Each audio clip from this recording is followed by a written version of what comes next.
Music. It's not just part of our daily lives, it's part of our wrestling fandom as well, and it has been for decades. That's where this show comes in.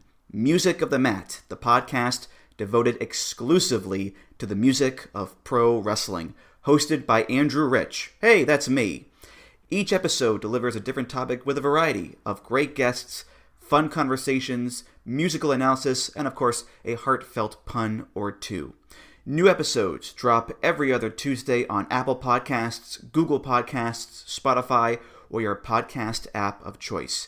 Check out Music of the Mat only on the Voices of Wrestling Podcast Network. Hello there, my name's Neil David, and I'm the host of Eurograps Express, the podcast exclusively dedicated to the wrestling of Europe. If it's wrestling and it happens in Europe and it's good, we talk about it. Whether it's Rev Pro, Progress, WXW, Passion Pro, Pro Wrestling Chaos, Pro Wrestling North, we don't care, we talk about them all. If it's good and it's exciting, I want to share it with you. We're on the Voices of Wrestling Podcasting Network. Check us out on the feed, check us out on Twitter at EuroGrapsEXP, and join us for chat about European wrestling and a little bit of chat about cheese. Hopefully see you there. This podcast is a member of the Voices of Wrestling Podcasting Network. Visit voicesofwrestling.com to hear the rest of our great podcasts, as well as show reviews, columns, opinions, and updates across the world of wrestling. What do you guys want to talk about? You are listening to the Flagship Podcast with your hosts, Joe Lanza. Stephanie Smile is like a white woman in a Mexican restaurant. Please, she just told the waitress, gracias. Hun, did you hear me? I got the corn tortillas. Right. Rich Frage. Jesus Christ, log off and go to work. What are you doing? And we are live on the Flagship Podcast. I am Rich. No Joe this week. He is on vacation. He's at the beach house, but that is okay because we have a very special show planned. We are going to change up the format a little bit here. We're going to do some multiple segments to kind of cover a wide range of the world of wrestling. So we're going to start off this week's show with a discussion with Andrew Sinclair. We're going to introduce Andrew here in a moment. He is Voices of Wrestling's Impact Wrestling columnist and reviewer. We are going to start the show with Impact Wrestling. I don't even remember the last time we talked about Impact, and we're starting out of the gates with Impact Wrestling. We're going to talk about Against All Odds, what's coming up for Slammiversary, and just get the latest on the happenings in Impact Wrestling with somebody who knows more about Impact than a lot of other people, and most people probably should, Andrew Sinclair. So we'll talk with him in a bit. After that, we'll bid Andrew Sinclair we'll bid him adieu because he's got to go to bed. It's like 1 a.m. for him. Then I'm going to do a quick hit news segment talking about AEW Collision's debut, Roosh leaving AAA, turmoil in the Chicago indie scene, WWE's perplexing new title belts, and a bunch of other stuff.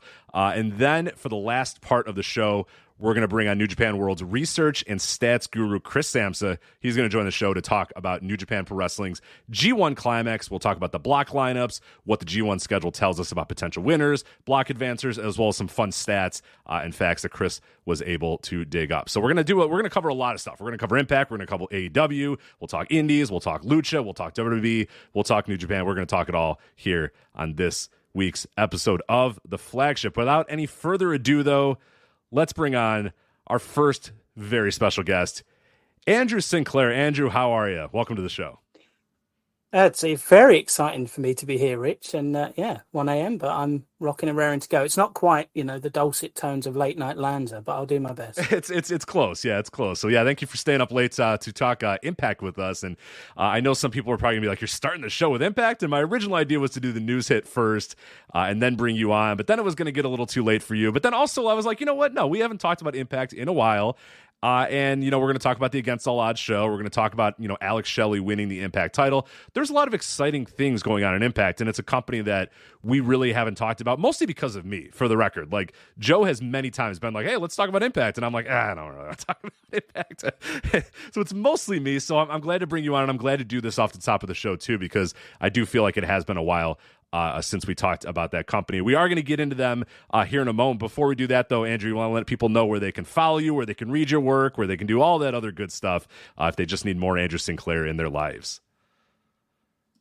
Yeah, for sure. I think, first of all, I wanted to say, when you messaged me the other day to say, do you want to come on the show?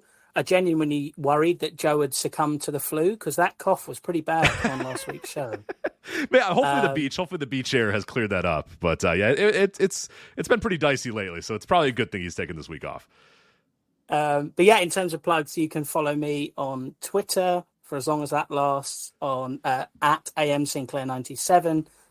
And then in terms of wrestling stuff, it's just Voice of Wrestling, Impact columns every week, previews and reviews of all their live shows, pay-per-views. And if you want to read one piece of my work, it's got absolutely nothing to do with Impact. It's a piece I did a couple of years ago for Voice of Wrestling, which was about the late Matt Anawahi, was Rosie in WWE, who is my favorite wrestler. A very personal piece that kind of explains why, despite wrestling being dumb and silly all the time, it's still just the best thing. And it's why it always means a lot to me. So if you're going to read something, I would say read that one. For sure. Yeah, I remember that. That was an awesome piece. Yeah, that's a really good one. I'll try to link it in the show notes for people that have maybe not read it before or don't remember it. And yeah, it's a great piece. And that's the type of stuff that we love doing at Voices of Wrestling. I believe the headline was "A Real Superhero," a tribute to Matt Anawahi. So, again, I'll try to link that in the show notes. I'll link it into the YouTube chat room right now as well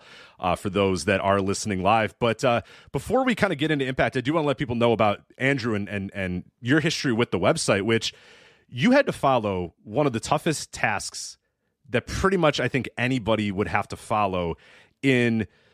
Garrett Kidney wrote Impact Wrestling reviews and columns for us for years, for I think 5 or 6 years or whatever. Literally nobody on earth. I really am. I truly believe that nobody on earth knows more about Impact Wrestling than Garrett Kidney. He's currently the co-host of You've Got to Be Kidding Me, the TNA history show here on the Voice of Wrestling Podcast Network. But I really honestly don't think there's another human on earth who knows more about Impact Wrestling than Garrett. And then when he had to stop writing the column, which, by the way, what's that guy even doing these days? I mean, I know he does this podcast, but like, geez, he hasn't written a thing for the website. It kind of, out of sight, out of mind for that guy too. Him and Mookie Ghana. I don't know what happened to both those guys, but they just can't, find him with the search party anymore. But then we needed to find somebody to replace Garrett. And there's really never going to be a way to replace Garrett. There's really going to be no way to find anybody else on earth that knows more and is more in tune with what's going on in TNA and Impact Wrestling. But then you stepped up, and Garrett kind of vouched for you and said, I think this guy can work. I think he'll be able to do it. And, I think you had written a couple of things for us before that, but I was like, all right, yeah, I mean, if you want to follow Garrett, man, that's like, I didn't expect anybody to carry that mantle. I just figured everybody was going to be like, well, I'm not going to be able to follow Garrett, so I'm not even going to bother.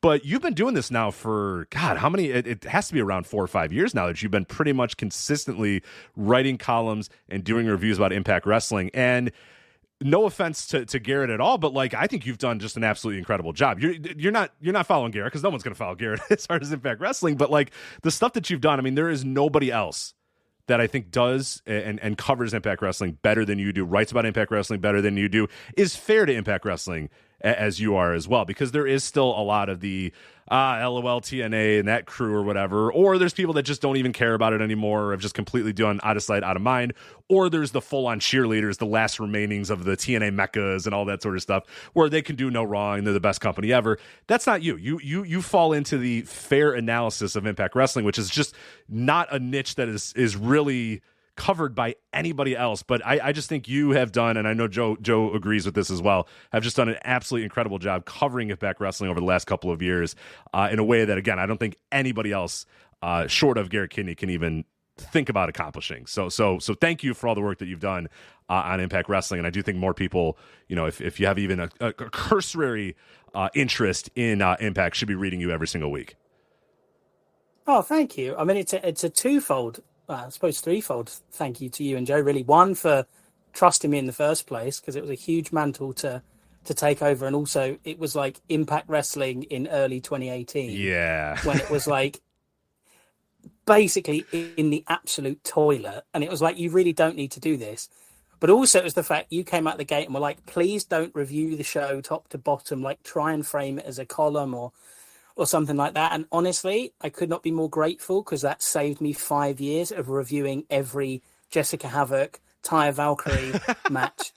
And it's like there are only so having many to write, words. like, what are you going to write? Like, what's the paragraph going to be? Like, and they had a really bad match again and hit each other with trash can lids. All right. It's like, I can't tie up my own shoelaces, but I've got more coordination than these women. Dud. Move on. Right. But then I can't use that bit the next week. So yeah, it's just, it sort of gave me a lot of freedom to do it. And I think the other thing is just, you know, when I first came in, I think I was a lot more like, I don't want to upset anyone. So I don't want to just come in and be like, this person sucks. They can't wrestle. This is a terrible story. And then I just was listening to the Flagship, and you and Joe just like bury everything and everyone. So I was like, you know what? I'm just going to not hold back anymore. And I feel that just sharpened my writing to the point where, you know, recently there have been a lot of columns where I'm just like, Bully Ray sucks. Go away. And then I just send you a message and say, look, I'm ranting about Bully again. Enjoy your Sunday. So yeah, we've yet to hear from the Bully Ray camp. That we have not been reached out to by the Bully Ray camp. So I guess he's either just not reading, or he doesn't care, or he knows that he sucks and he's just cashing checks and he doesn't really care, which is probably honestly the smart way to do it, and probably the way that he's doing is, I don't really care what people think about me. I'm going to put a new addition on my house. Thank you, Scott D'Amore. So, yeah, a lot of Bully Ray in today's current Impact Wrestling. Some would say too much Bully Ray.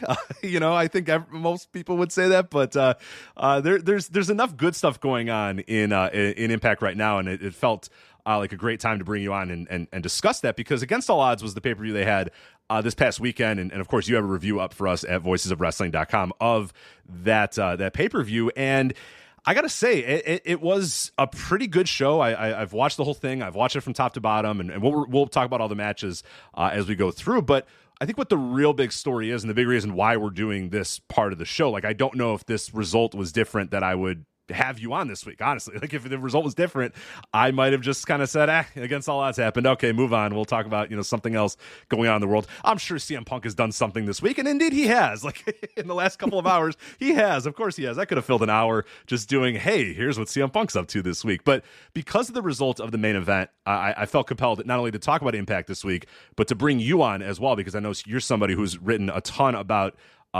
this man, and really both people in the main event. But the world title match, it was the main event of Against All Odds. It was Alex Shelley versus the champion Steve Macklin. And Alex Shelley, after years and years and years, and I know they listed the amount of matches on the pay-per-view. I know that Tom mentioned it as well. After all those years and all those matches and unfortunately not that many opportunities, a shockingly low amount of opportunities, Alex Shelley has won the Impact World Championship. So Andrew, we'll start with that, and then we'll talk about the match itself. What was that moment like for you as somebody who has watched Impact for a very long time, and I know somebody who's a huge fan of Alex Shelley? How cool was it to finally see him get that title?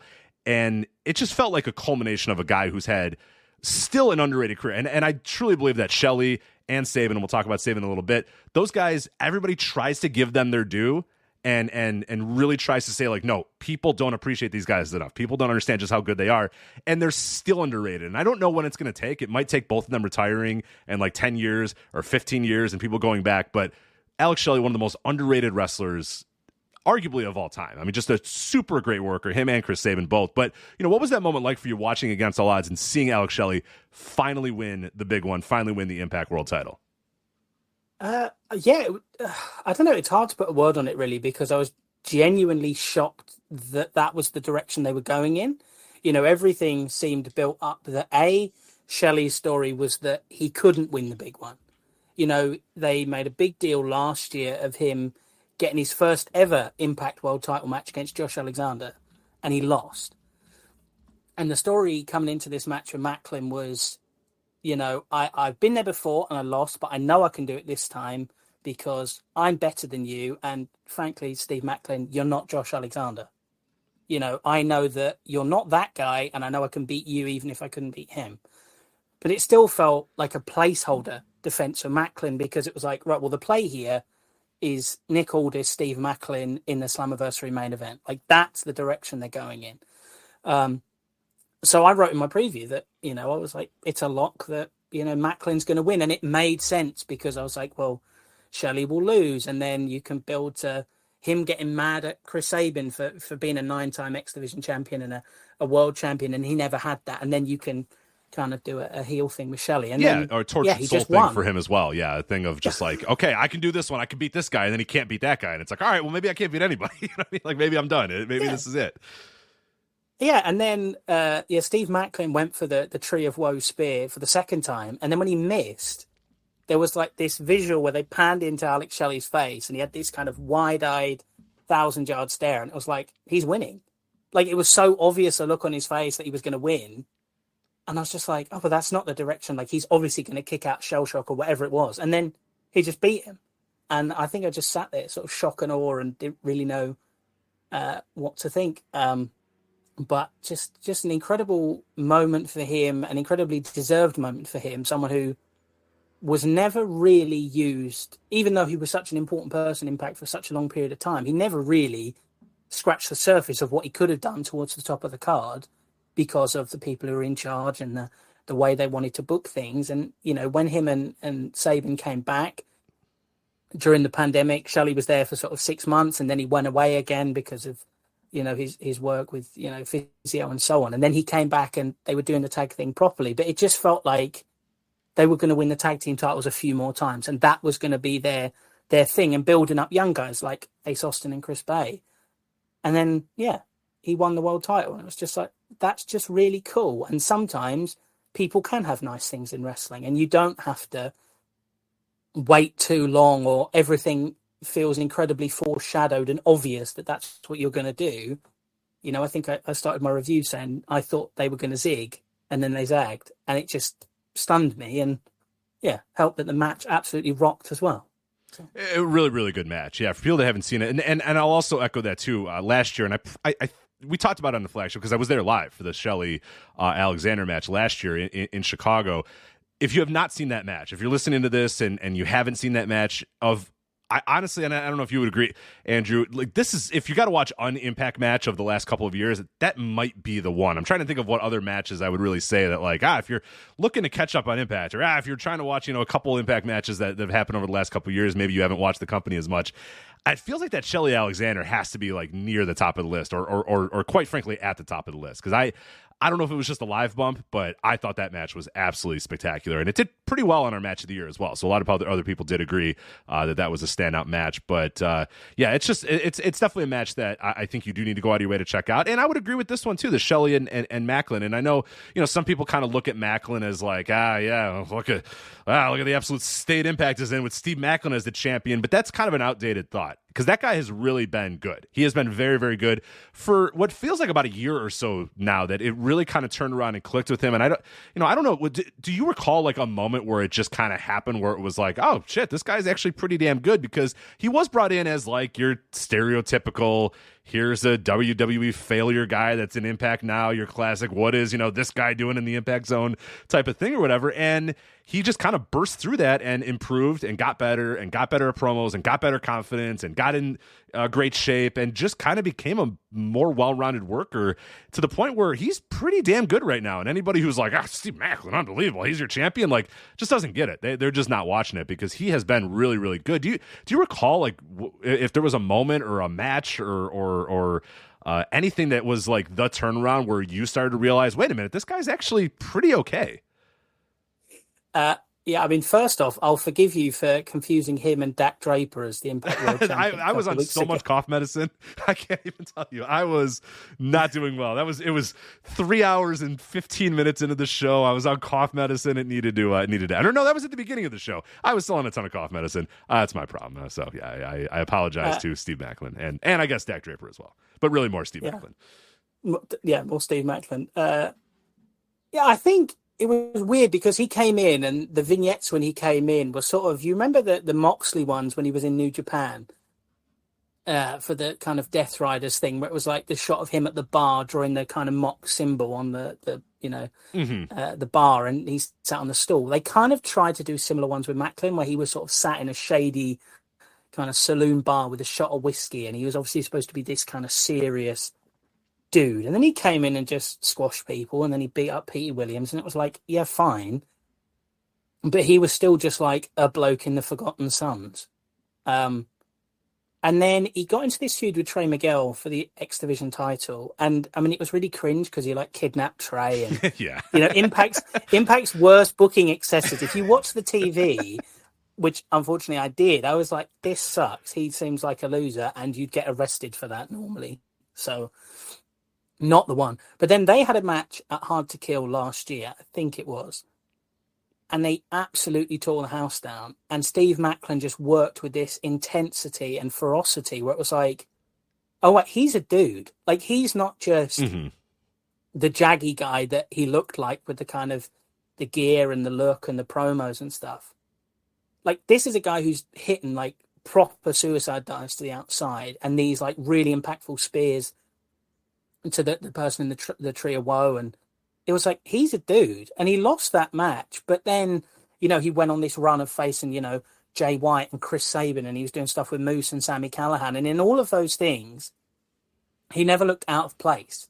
He never looked like a guy that was getting artificially pushed in the right direction.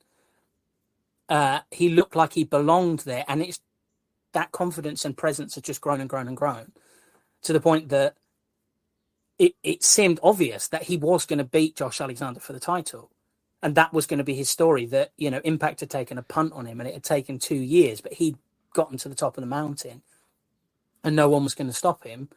And then obviously Josh Alexander got hurt. So like his story and the story they were trying to go with for him had to change. Now, did that influence the booking of this match with Alex Shelley? I don't know, but I think it's made him a more interesting person to follow.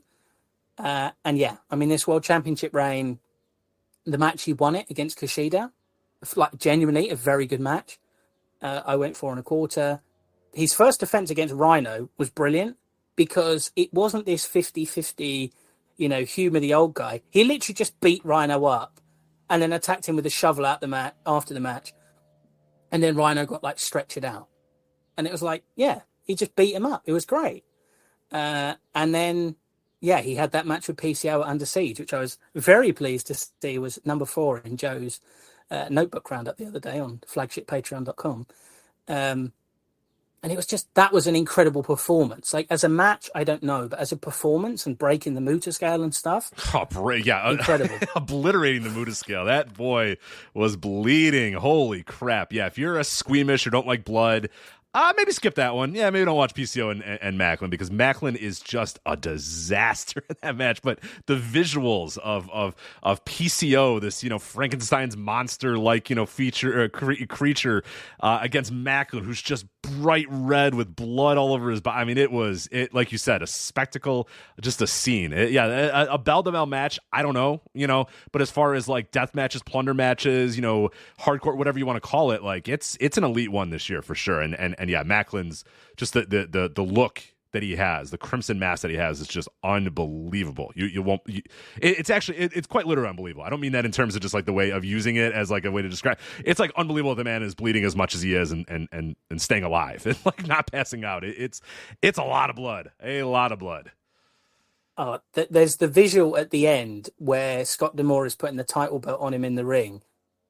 His face is like tomato red in his own blood from like a baking tray that's like sliced his scalp open, and he's got the most incredible shit-eating grin on his face where it's like, I beat Frankenstein's monster, I might die the amount of blood I've lost. Right, I probably should get to the back like a bum. I probably should get to the back very soon, or else I might die. So yeah, exactly. Elton John's come out here to give me my title belt just like he said he would. It was brilliant. Like, just an incredible visual, an incredible performance. You know, you think a guy who's never really been a top of the card guy before gets a cut like that and loses that much blood. Like, that could affect you in all sorts of ways. Mm-hmm. And he just went into this, like, probably slightly scary Marine killer mode where it was just like, I'm going to staple your mouth shut.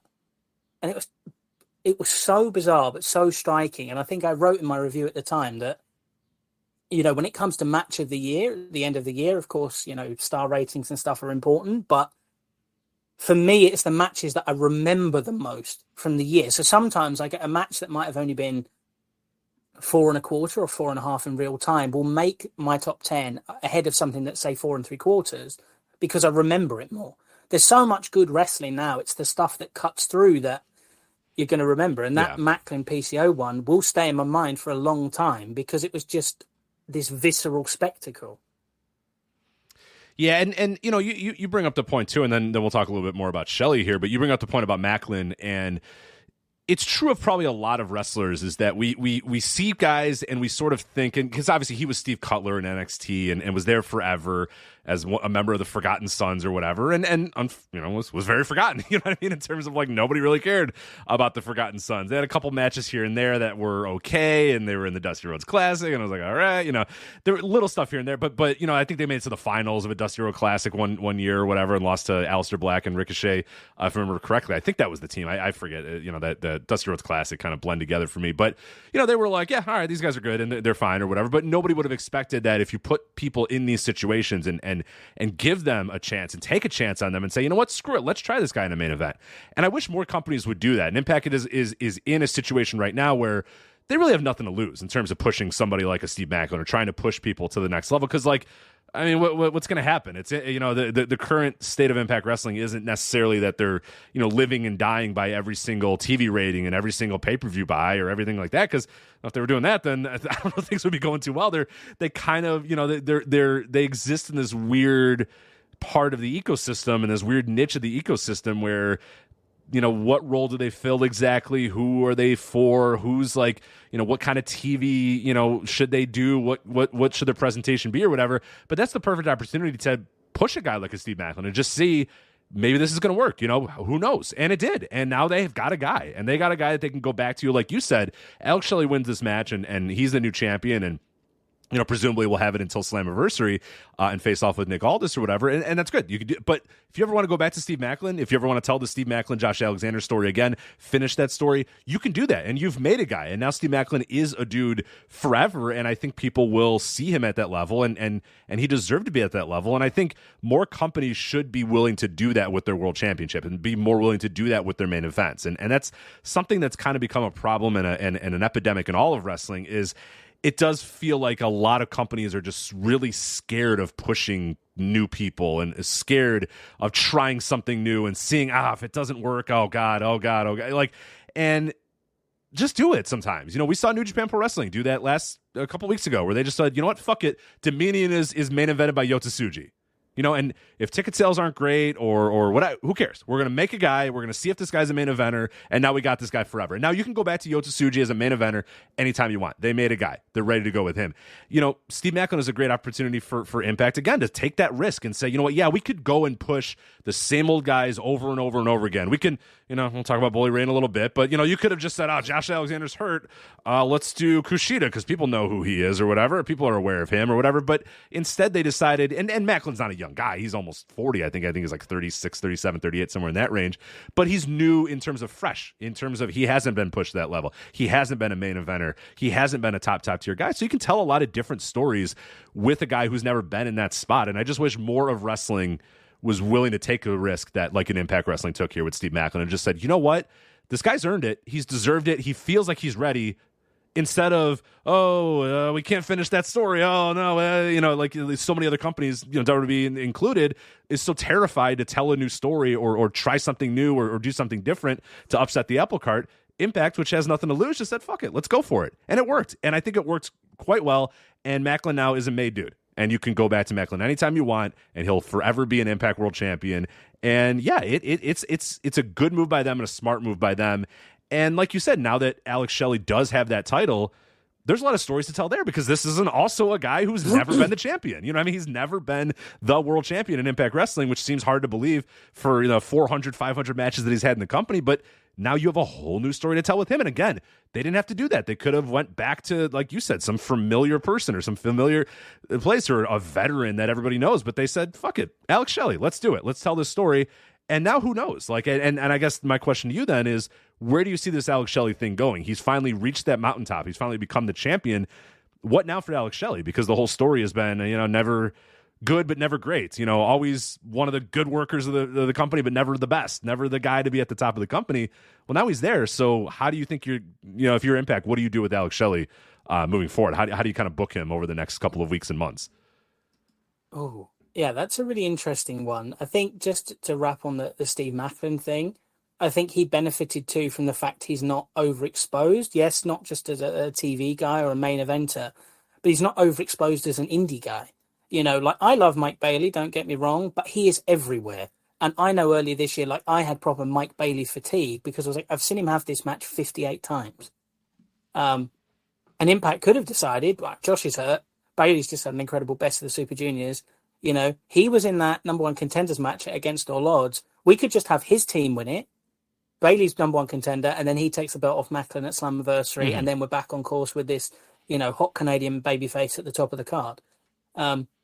That's something they could have done. That would have felt like hot shot in it because, you know, he would have been nowhere to be seen, and, you know, it just would have felt really weird. But yeah, you know, I think that the Macklin stuff worked, and I think there is a really organic story for him moving forward. Like there was a bit of sacrifice when Josh Alexander got hurt and Macklin got drafted into team with, you know, Kaz and Rich Swann. And he was like, yeah, well, this is hard for me too, because I've been prepping for Josh Alexander for a year because he's basically been champion for a year. And now all my plans are out the window and I have to fight Kushida, who is a totally different opponent. You know, Kaz and Swann said, you know, bore off, Steve. We're not interested. But it was like, as a character point, that's like got babyface potential because his destiny was thwarted by something beyond his control. So if he then has to work to get back to that point, and then he does achieve it in the way he wanted to, I think there's a babyface thing for Steve Macklin there, which after the PCO hardcore thing, I think there's something else you can do there. But back to Alex Shelley, the point at hand, I think there are so many different angles you can go with this. I think, you know, there's the Aldis match at Slammiversary. A key part of Nick Aldis's act, by the way, has gone because Jimmy Jacobs was his personal interviewer and he's fucked off. So Nick's going to have to be interviewed by Gia Miller like everybody else, unfortunately. Poor bloke. But I think, you know, Nick set up as that first contender. And do I see a world in which Nick Aldis wins that title and he does it by cheating or a heel turn or some kind of cliched stuff where Shelley's finally got to the top of the mountain. He's been champion for, 36 days. And then he gets screwed out of it by the sort of guy he couldn't get past 10 years ago when Aldis had his first world title reign. And then you've got Aldis as this proper heel who's going to hopefully bring the heat, like Tyrus, at the top of the card. And then you can kind of pivot into the string of baby faces through the rest of the year. You've got Frankie Kazarian. You've got a rematch with Shelley. You've maybe got Sabin cashing in option C. And then you build to what I assume is the Bound for Glory main event. And that's Mike Bailey winning the title then, in October, a number of months away where you can build that. In theory, Josh Alexander would back towards the end of the year. I don't really know how long, the triceps injury he had rules you out for. I'm not an athlete, so I don't know those things. Never ripped a tricep in my 26 years. No, believe it or not, neither have I. So yeah, my body looks slightly different than Josh Alexander, so that might help me not tear a tricep. But yeah, you never know. I don't know about yourself, but I'm not quite as defined as Josh was. So. No, I sort of more look like the Michelin Man. So, I think, my risk of pulling a tricep is fairly slim, unlike myself. So, but I think, they could do the short title reign and then Shelley just loses it to Aldis. And then you've got that story with him of he got there and then he couldn't even make it. Right. He's still tortured. He's still tortured because it's like, he made it. But then, the Sami Zayn story, the classic story of wins the title at TakeOver and then immediately his friend turns on him and kills him. And he's going to lose it at the next, TakeOver or whatever. And his friend's going to destroy him even more. So, that's one way to do it. And that's fine. Yeah, I mean, it's a story they've done before. Chris Sabin's a one-time world champion, was champion for 28 days. James Storm was a one-time world champion, was champion for 8 days. So it's like they've done that before where, the babyface, the super popular babyface gets that title win, but then they are that tortured soul who they're not destined to hold it for long. They're not the ace in the way that a Josh Alexander or an AJ Styles was. I think that's one way to go. I think if the Nick Aldis heel turn thing would be a cliched way to go. If you wanted to go really, really cliche, which they might, would be some kind of heel turn with Shelley and Sabin, where, they won the titles on the same night. should be this really cool moment, and then Sabin cashes in option C and stabs his friend in the back or whatever. I don't know that I want them to go that way. I know I said I thought they were going to go that way with Shelley, but in that instance, it was a different story because it was about Shelley not being good enough. And then it, being a heel turn out of frustration. Whereas the other one, it's a heel turn out of jealousy. I think you could do something with Frankie Kazarian because Impact have got their 1,000th episode of TV coming up in September. So you would think there's going to be a big main event for that. So doing something like Shelley Kazarian 1,000 in the main event of that show. Can you imagine? Oh, yeah. Company really was almost dead like a month in, and now we're going to get our 1,000th episode of Unbelievable. Exactly. But that show is presumably going to be, headlined by kind of some big title match, which you would think it's going to be a Shelley Kazarian or a Shelley Sabin if they have still got the title on Shelley. So I don't know. I think there's loads of different ways they can go with it. And I think that's what makes it so much more interesting. If Macklin had retained, it's then like, right, well, he's facing Nick Aldis at Slammiversary. And then he probably loses. And then Nick Aldis is going to be the babyface. And then he's going to have to fight, God forbid, Bully Ray or some other clogger heel like Moose or whatever. And it's like, I just don't care. Like, it feels like a kind of like we're playing a board game where everybody gets a turn.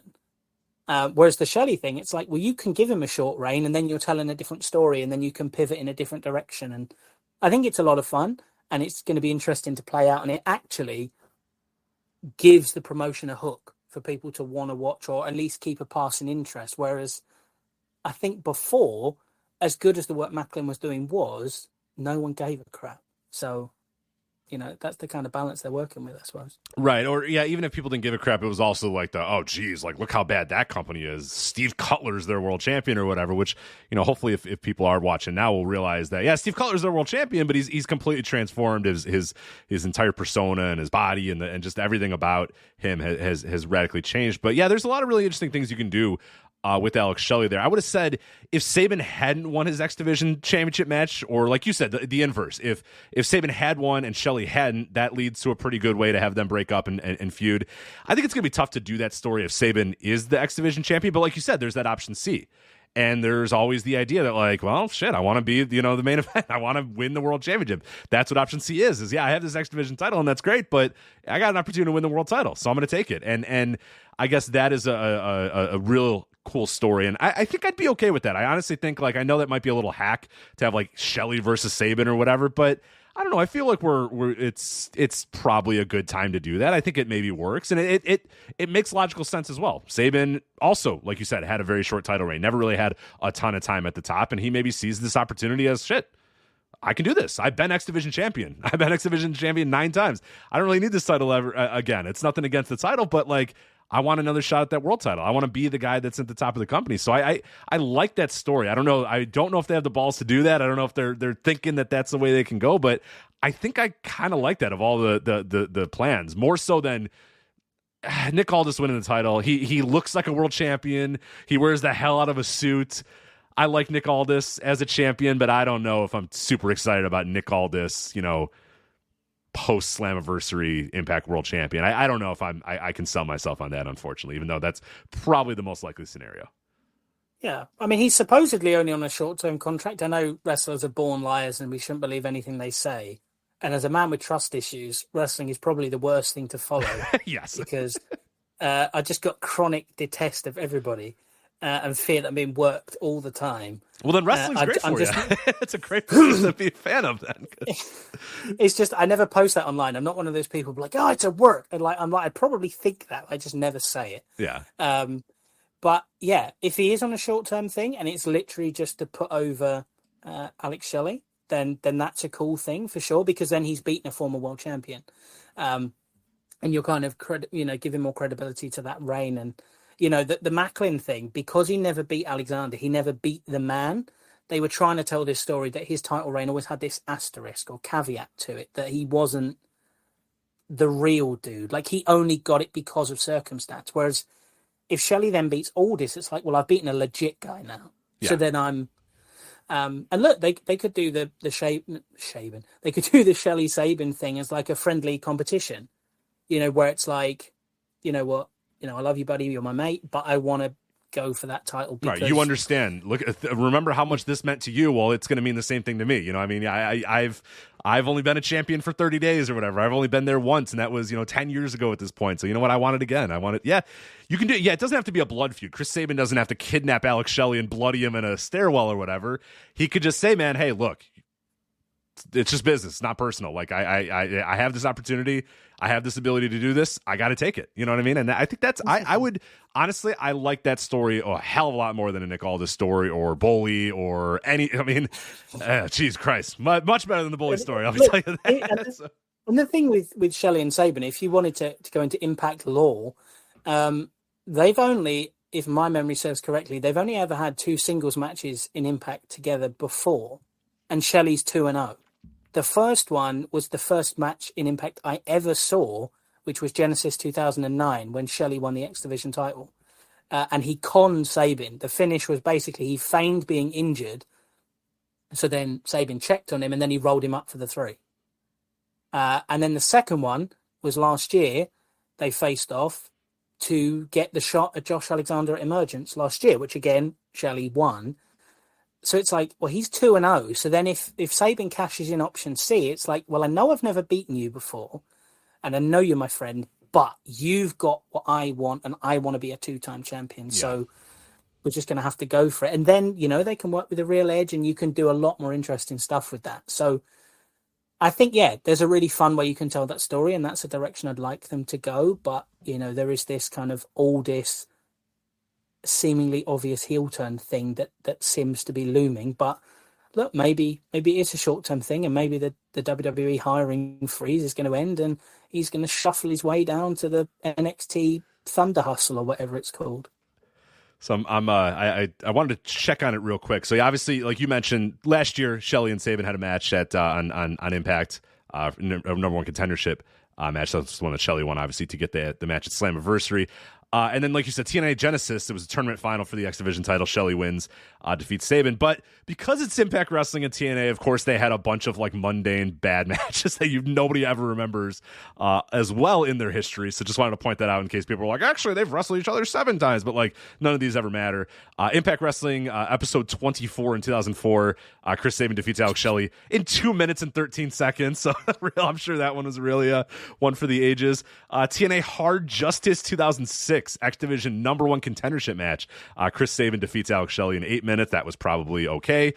This one, I don't know if you knew about this one. I didn't know about this one. 0-1 Max in Shinjuku Face in August of 2006.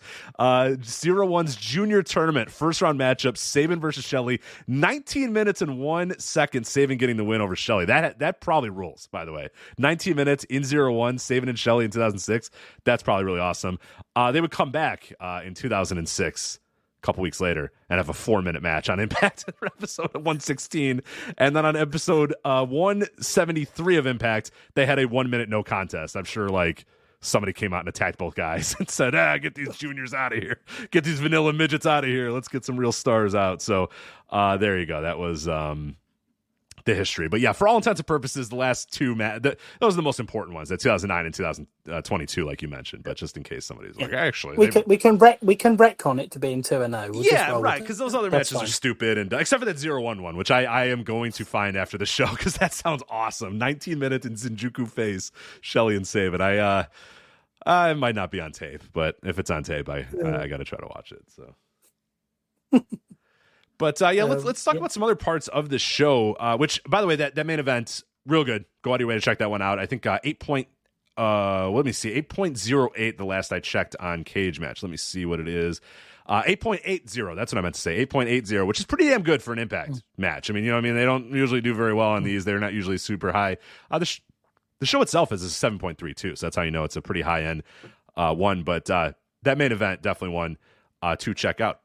Otherwise, we'll start at the beginning of the show and then kind of work our way back towards the main event. I don't have a ton of thoughts about some of the early stuff, so we can kind of quickly go through some of these. There's not a whole lot on the undercard that I really was too fond of. But Rich, I have to do my Joe Lanza impression here. Did you watch the pre-show? I wanted to. I really did, and then I didn't. I know that my man Joe Hendry was on the pre-show. Oh. I did not watch Joe Hendry, and then there was another match that I saw the two people, and I was like, nope. Oh, it was Kylan King and Nevaeh, and I was like, nope, I'm good. Yeah,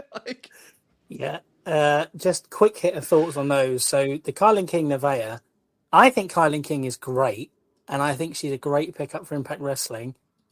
Her gimmick with Taylor Wilde is horrendous. They're called the Coven because they're witches, and Taylor Wilde stands at ringside shuffling her tarot cards. And this is true. I have never had a more visceral reaction to watching wrestling than the first time she brought the tarot cards out. I was like furious. I was like, that's what I did when I was like 9 and took my Yu-Gi-Oh cards to school. And I felt I should have been picked on then. And you're a fully grown adult. Like this behavior should be drummed out of you. Not good. Hopefully with Jimmy Jacobs gone, that kind of cringy supernatural stuff will go away. Nevaeh, first match anywhere in like 13 months, first match in Impact in 2 years. She had about 8 left feet and this was not good. So you don't need to watch that. Joe Hendry, I went to university in Scotland, so I have probably seen more Joe Hendry matches than anyone else alive, other than maybe like his mum. And I am sorry. No, you're good. No problem. The Lanza cough. It must be me. It must be me that causes this. I apologize. I've seen more Joe Hendry than anyone else needs to, and I'm like an unabashed Joe Hendry mark. Some of this Impact stuff has just not been good, though. Like his promos have not been good, and there's been a real dearth of quality entrance music. I was going to give you like a list of his greatest hits, but then I realized a lot of them were sung about Brit-Res people that are very much cancelled. And I was like, I don't want to come on here and then be like, you know what? I really love the song he sang about this dreadful person. Yeah, this is a horrific human being. Get cancelled. Right. The one he did about Drew Galloway, really good. There were a couple of other ones that were very entertaining, but this one on Dirty Dango genuinely was very good, and I enjoyed it an awful lot. The match, however, sucked because Dango is doing this thing where he's like, basically, I was a member of the Fashion Police and I was Fandango because I was paid to be. Now I've got loads of money, but I still keep getting paid. But I genuinely don't want to wrestle. Wrestling fans suck. Wrestling sucks. And he wants the old Iron Sheik treatment. He gets paid to stay at home. But the problem is his matches are then worked like that. Yeah. Where it's like knee drop, work the crowd. And it's like, Dango, brother, you're not bringing the heat. Go away. Hopefully that's all over now. And Hendry can move on to, something a bit more interesting. Yeah, nothing gets you more excited than I don't want to be here. Wrestling sucks. It's like, all right, let's go. Yeah, edgy. That's the gimmick we all love. I hate my job. Right. It's I hate my job. Wrestling and this is thing that you paid for is stupid. Okay. Yeah, it's like wrestling is escapism from our real lives and our real shoot jobs. And then you're watching it and the bloke's like, I hate my job. I hate my boss. I'd rather sit at home. And it's like, you know what, buddy? We'd all love to do that. You know what? Go sit home, please. Yeah. I like the Joe Hendry character, but it's starting to, I don't know. Every time I've seen it in the most recent, like, couple of months, it's just, I don't know. It's I don't know if it was just like it just hit at the right time and it was good for like a couple months or whatever, but I don't know that I'm feeling it right now. It's just kind of, I watched a little bit of his entrance and I was just like, yeah, I don't think I need to really be watching this. So unfortunately, Andrew, I skipped most of the pre-show because I saw one match for 2 seconds and went, nope, I'm good. And then I saw Hendry cut a bad promo and I was like, nope, I'm good. And I knew he was facing Dango and I was like, yeah, don't need that at all. So sorry, I did not watch the pre-show. But I saw every bit of the actual show itself. So again, we'll do quickly the undercard and then talk about the matches that really do deserve a little bit of time. But Frankie Kazarian, Eddie Edwards was your opener. Eddie Edwards playing full on heel now, by the way, if you haven't watched them recently. He's there with his wife Alicia Edwards, and they're just your typical, heel manager, heel worker guy, and Kazarian's kind of the, returning babyface. He went to the top. He was in AEW, he's left and he came back to Impact. And like you said, there's a case to be made that they are building him up, maybe not to win the world title, but to at least, contend for it or be in a big match there. But he gets the win. 12 minutes and 30 seconds. It's Kazarian and Eddie Edwards, so it's solid work, but it's certainly not Kazarian of or I should say it's certainly not Eddie Edwards of 10 years ago. Those days are done, and I don't know if his body can even handle that anymore. He's kind of moved on to this different role, and Kazarian's solid as hell, but yeah, you're never going to get like a blow away match with these guys. It's at this point in their careers, but I thought solid as hell and a decent opener. Yeah, it was fine. I kind of felt Kaz looked old. Like, I don't know whether it was the hair. He looked really thin on top, and I don't know if that was the problem or the fact he just looked tired at the end. But he looked, like he's in his mid-40s, which I know is not old, but like, you know what I mean? He was showing that kind of age a bit more than I felt he has before. And I guess the other thing is just the finish was like really clunky, and I don't know if it was them or the ref or what, but it was like, I think Eddie hit a superplex, and then Kaz tries to go for like this leg lace pin on the floor. But then both guys have both shoulders on the floor. The referee counts 3, but neither of them like kicked out or moved. So then he's just like, oh, it was only 2, carry on. And then it's kind of, they had to like weirdly reset. Eddie goes for a Tiger Driver, and then he gets just rolled up, and then it was over. And I was just like, oh. Like, it didn't feel like that was how it was supposed to end, or...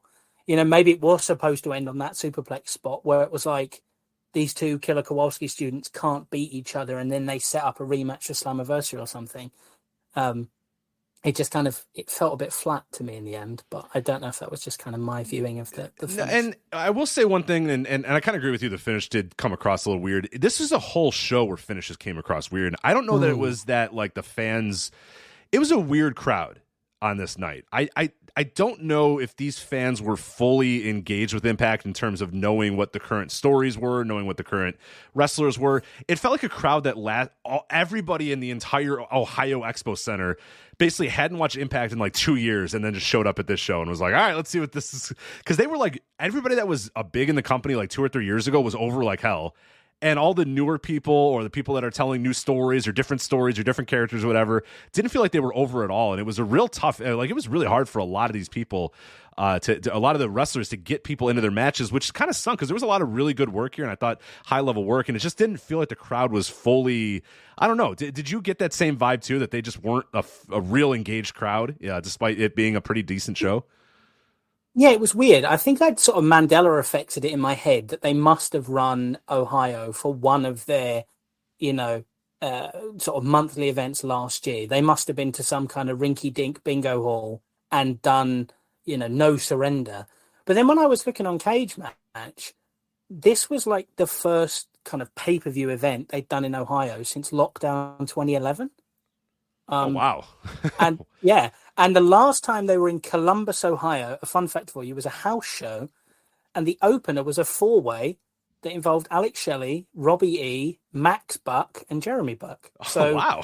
Where are those guys been? Yeah, speaking of those, where the hell have those guys been? They've been ghosts exactly. ever since they left. Yeah, where's Robbie E. and Cookie? But yeah, like they'd not been there in a long time, but I somehow assumed they had. And there are a lot of Ohio people on this show, or people who work in Ohio regularly. You've got Callahan's Mob, you've got Austin and Bay, who've done a lot of stuff in Revolver. Shelley and Sabin have done a lot of stuff in Revolver. Yeah, Trey Miguel's an Ohio guy. Jason Hotch, who obviously we're going to talk about in a bit, he's an Ohio guy as well. And it was like, it didn't really seem to react to any of them in a big way other than Sami Callihan. Like, that was the one where you got the really loud crowd, and maybe the world tag title match. But yeah, they were weird.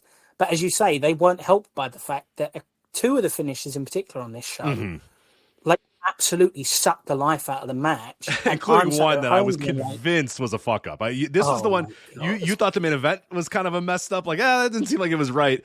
I am still to this day. The 8-4-1 was not how the match was supposed to end. I'm positive. I don't know what happened. I don't know. We'll talk about it when we get there. I'm still perplexed at what I saw in that match. By everything, I'm perplexed by all 19 minutes of that match. But we'll get to that in a moment. ABC, Ace Austin and Chris Bay defend the Impact World Tag Team titles, like you said, against the good hands, Jason Hotch and John Skyler. This was surprisingly good, and I'm not surprised that Ace Austin and Chris Bay were good. And I'm not surprised that Skylar and Hotch are good because I think they're pretty solid too. I just didn't like in my brain thought, yeah, those guys will have good match. Like I don't know. I just thought like, it'll be a little clunky. I don't know if those guys are going to work. And it worked great. It was a real, I mean, that's a hell of a sleeper match that if you're skipping through the undercard, you're skipping through the show, you might not watch everything. Make sure you watch this match because you'll be stunned at how good this is. I mean, they really, I mean, it's not like a match of the year contender. It's not anywhere near that. It's not even the best match on the show, but I was just stunned at how well worked it was and how much better it was than I came in thinking it was going to be. And that's not a slight against either team, who I think are pretty good. I didn't see it with those two teams. And then when it was done, it was like, yeah, those teams work great together. Yeah, I absolutely loved this. You know, like I've written a lot about Austin and Bay on the website. I absolutely love them. And I think the story Impact told of their kind of evolution as a thrown together team. They had matches with the Guns, and then they obviously went to Super Junior Tag League, and then they came back, and it was like, no, we're a team now. Like, we know we're a team. We know we're good enough. And then they beat the Guns. And it was almost like the first time they pushed them close and they were a new team. The second time, it felt more like equals wrestling each other. And then the third time, it was the passing of the torch moment. So I've loved the elevation of Austin and Bay. And this was actually, event-wise, the anniversary of their first match together in Impact. Which I thought was okay, cool. Yeah. It was 11 months because Against All Odds last year was July rather than June. But in terms of show-wise, it was the anniversary of their first tag match together, which I thought was really cool. This match was great. I love Brian Myers as this kind of coach for these two because I think it plays into the fact that obviously he does a lot of training with Creator Pro and all that sort of thing. And it's also the best use for Brian Myers because I don't need to see him work at this point, but him stood on the outside, coaching, encouraging, and then hitting like one interference spot on the outside. That I thought worked really well. But yeah, the one I wanted to give praise to is Jason Hotch because I think he is excellent. I genuinely do. I've said that for ages. But his selling in this match was fantastic, particularly for the finish. Like Austin's kind of springboard Hurricane Rana, I find really clunky because it looks like he used to do it really quickly and then he'd botch it. So now it's almost like he slowed it down. It's like step one, up my legs over. Step two, you need to grab my feet. Step three, I'll pull you over. And it feels like it's operating in slow motion. But his sell for that, the cutter from Chris Bay and then the fold for the finish, brilliant. And I think he's a proper prospect and a really good pickup for them. And I think him and Skylar are a really fun team. So, and a unique team. A team that hasn't been, done to death and people have seen them 1,000 times or whatever. So yeah, there's always a benefit. One of the things I like about, I really want from more of wrestling is like push acts that don't get pushed everywhere else. Push unique acts and do stuff like that. So next match here is the dog collar match. Masha Slamovich defeating Killer Kelly in 11 minutes and 51 seconds. This just did not work. I don't know if it was half the bad crowd who just I don't know if this crowd had never heard of these two women. I've seen these. I don't know what it was, but I thought the build has been pretty okay. And I went and bought, went back and some of the vignettes were well done. And I was like, all right, this has the chance to be pretty good. And it's a dog collar match. And obviously Masha Slamovich has a history of doing deathmatch stuff. So you have a lot of opportunity there.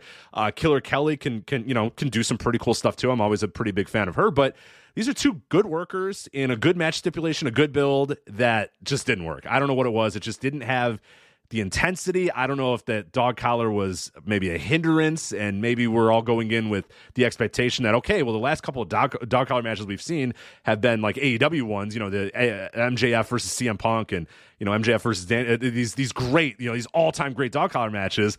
And then we get this, and it's just like, yeah, it's all right. You know what I mean? It was just an okay match, and I don't know. Where did you land on this one? Because when it was done, I was just like, yeah, I really expected a little bit more there, and I just did not get it. Yeah, I think this was probably the low point for the crowd, which definitely didn't help. I thought as a match, it was fine.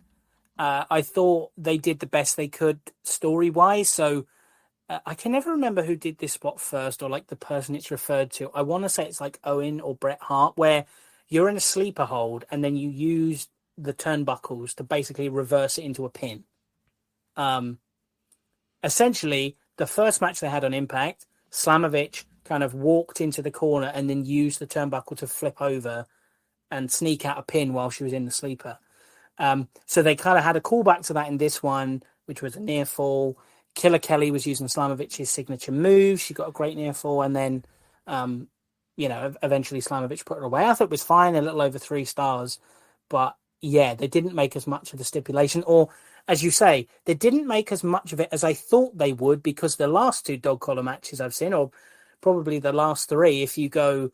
would have been Cody, Brody Lee. Oh, right. Yeah. MJF, Right. CM Punk, and then Briscoe's FTR. It's like they set the bar at a ridiculously high level that these 2 women, no offense, were probably never going to get to. No, especially not the third match from the bottom on a random Impact. So they might have set them up for failure a little bit here, where just a normal match between these 2 would have probably sufficed. And like you said, they did a lot of stuff. They did references to their old matches. They did references to spots. People were doing their own signatures.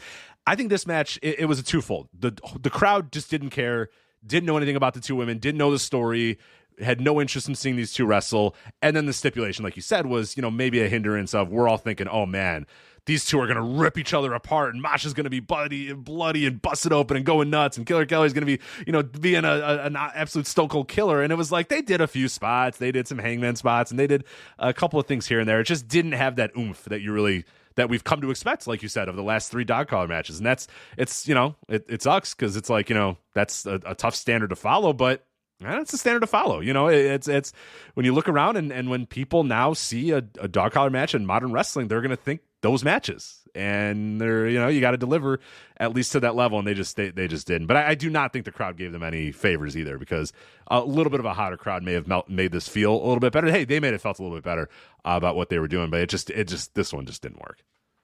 No. And I mean, all of that after when Kelly issued the challenge on Impact, the vignette for her issuing that challenge was among the most sexual wrestling vignettes I've seen. Good Lord. I was like, Impact have gone into customs. Like, I feel like I clicked on the wrong tab. Honestly, not the worst idea. If I'm Impact, it might not be the worst, making a little extra money on the side for everybody involved. I mean, yeah, The check's clear. A bit of the old, a bit of the old Captain Craich tugging the collar when I saw that. It was a lot of tugging, yeah.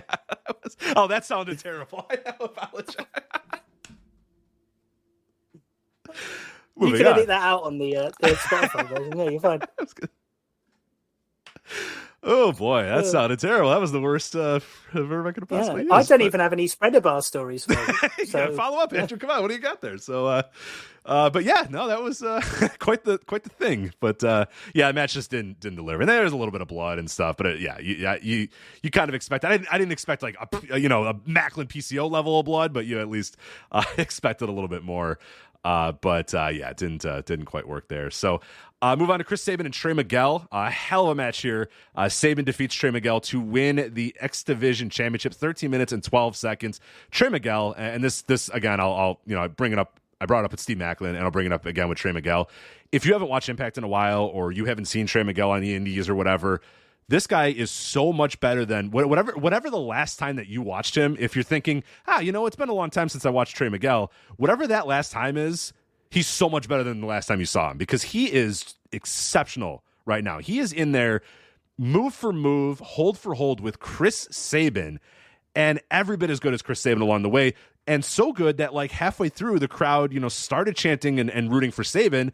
And then halfway through kind of realized, you know what, actually, we want Trey Miguel to win. And then like people were chanting for Trey and getting in on his near falls and more rooting for him at the end, because I think people are just little by little getting this guy and understanding this guy and watching this guy and really seeing what level of talent that he has. But yeah, I'll say that if you have not watched Trey Miguel in a while, he is so much more improved than the last time you saw him, because this guy is getting so good. And I thought he was so good in this match and tremendous. And it's nothing, it's no slight on Sabin, obviously, who's awesome.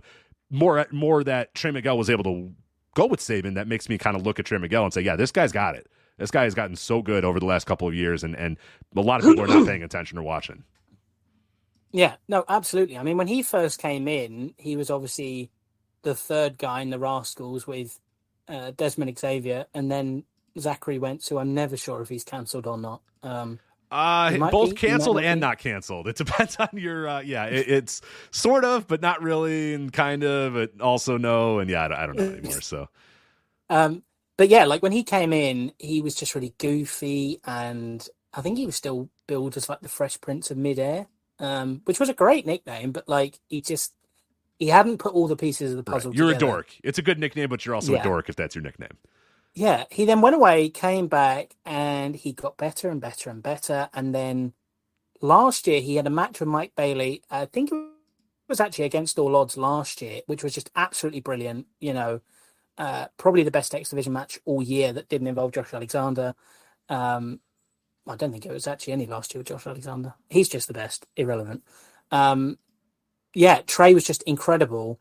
And when he had the title, it was like, this dude's great. And he's so good as a heel because he's just got that douchebag face and expression where you're just like, I want to slap him. Yeah. Oh, yeah. So and he's from Ohio, him laying too, into that. Which sucks, too. So, yeah. Exactly. It's like he lays into that and he's cheated and he's got the spray paint and he's like, oh, I'm a generational talent and I'm this and that and the other. And Saban's like, well, no, you're disrespectful. You've disrespected the lineage of the title, the former champions. And then that played into the story because Saban hit the Angel's wings and he hit the Styles Clash and then, eventually put him away with the cradle shock. And I thought it was nice that Trey actually hit a cradle shock of his own. Almost like you've disrespected the lineage of the title, but you're still trying to use the moves of the 8-time champ to put that 8-time champ away, which I thought was nice. But yeah, this was so smooth and just such a pleasant watch. It was just like, this is when wrestling is just done well by two people who are good at it. It was lovely. Well, and it speaks to Impact too, having that history. Like we said, they're about to have 1,000 episodes. They've been around for forever. They've been around for 20 years. You know what I mean? Like it seems unbelievable that they've been around for as long as they've been around. But when you have that, you can go and do these sort of stories. And I like that Impact. They did it with Josh Alexander last year as well, where he was going through a lot of the old finishers of past champions or whatever. And you have this here where Chris Saban's like, you know what? You're going to disrespect the X Division? Well, I'm gonna go through the Rolodex of every one of these legends of the past. I'm going to do their moves to you, and we're going to do, and then Trey Miguel, like you said, as a nod to Saban and a nod to, Saban was right that this guy's disrespecting it, but deep down he respects it. He knows he does. He's putting on the front that he doesn't respect this. He's putting on the front that he doesn't really give a shit. He's putting on the front that he doesn't really care for this, but he does, because then he goes and starts hitting those moves, and that's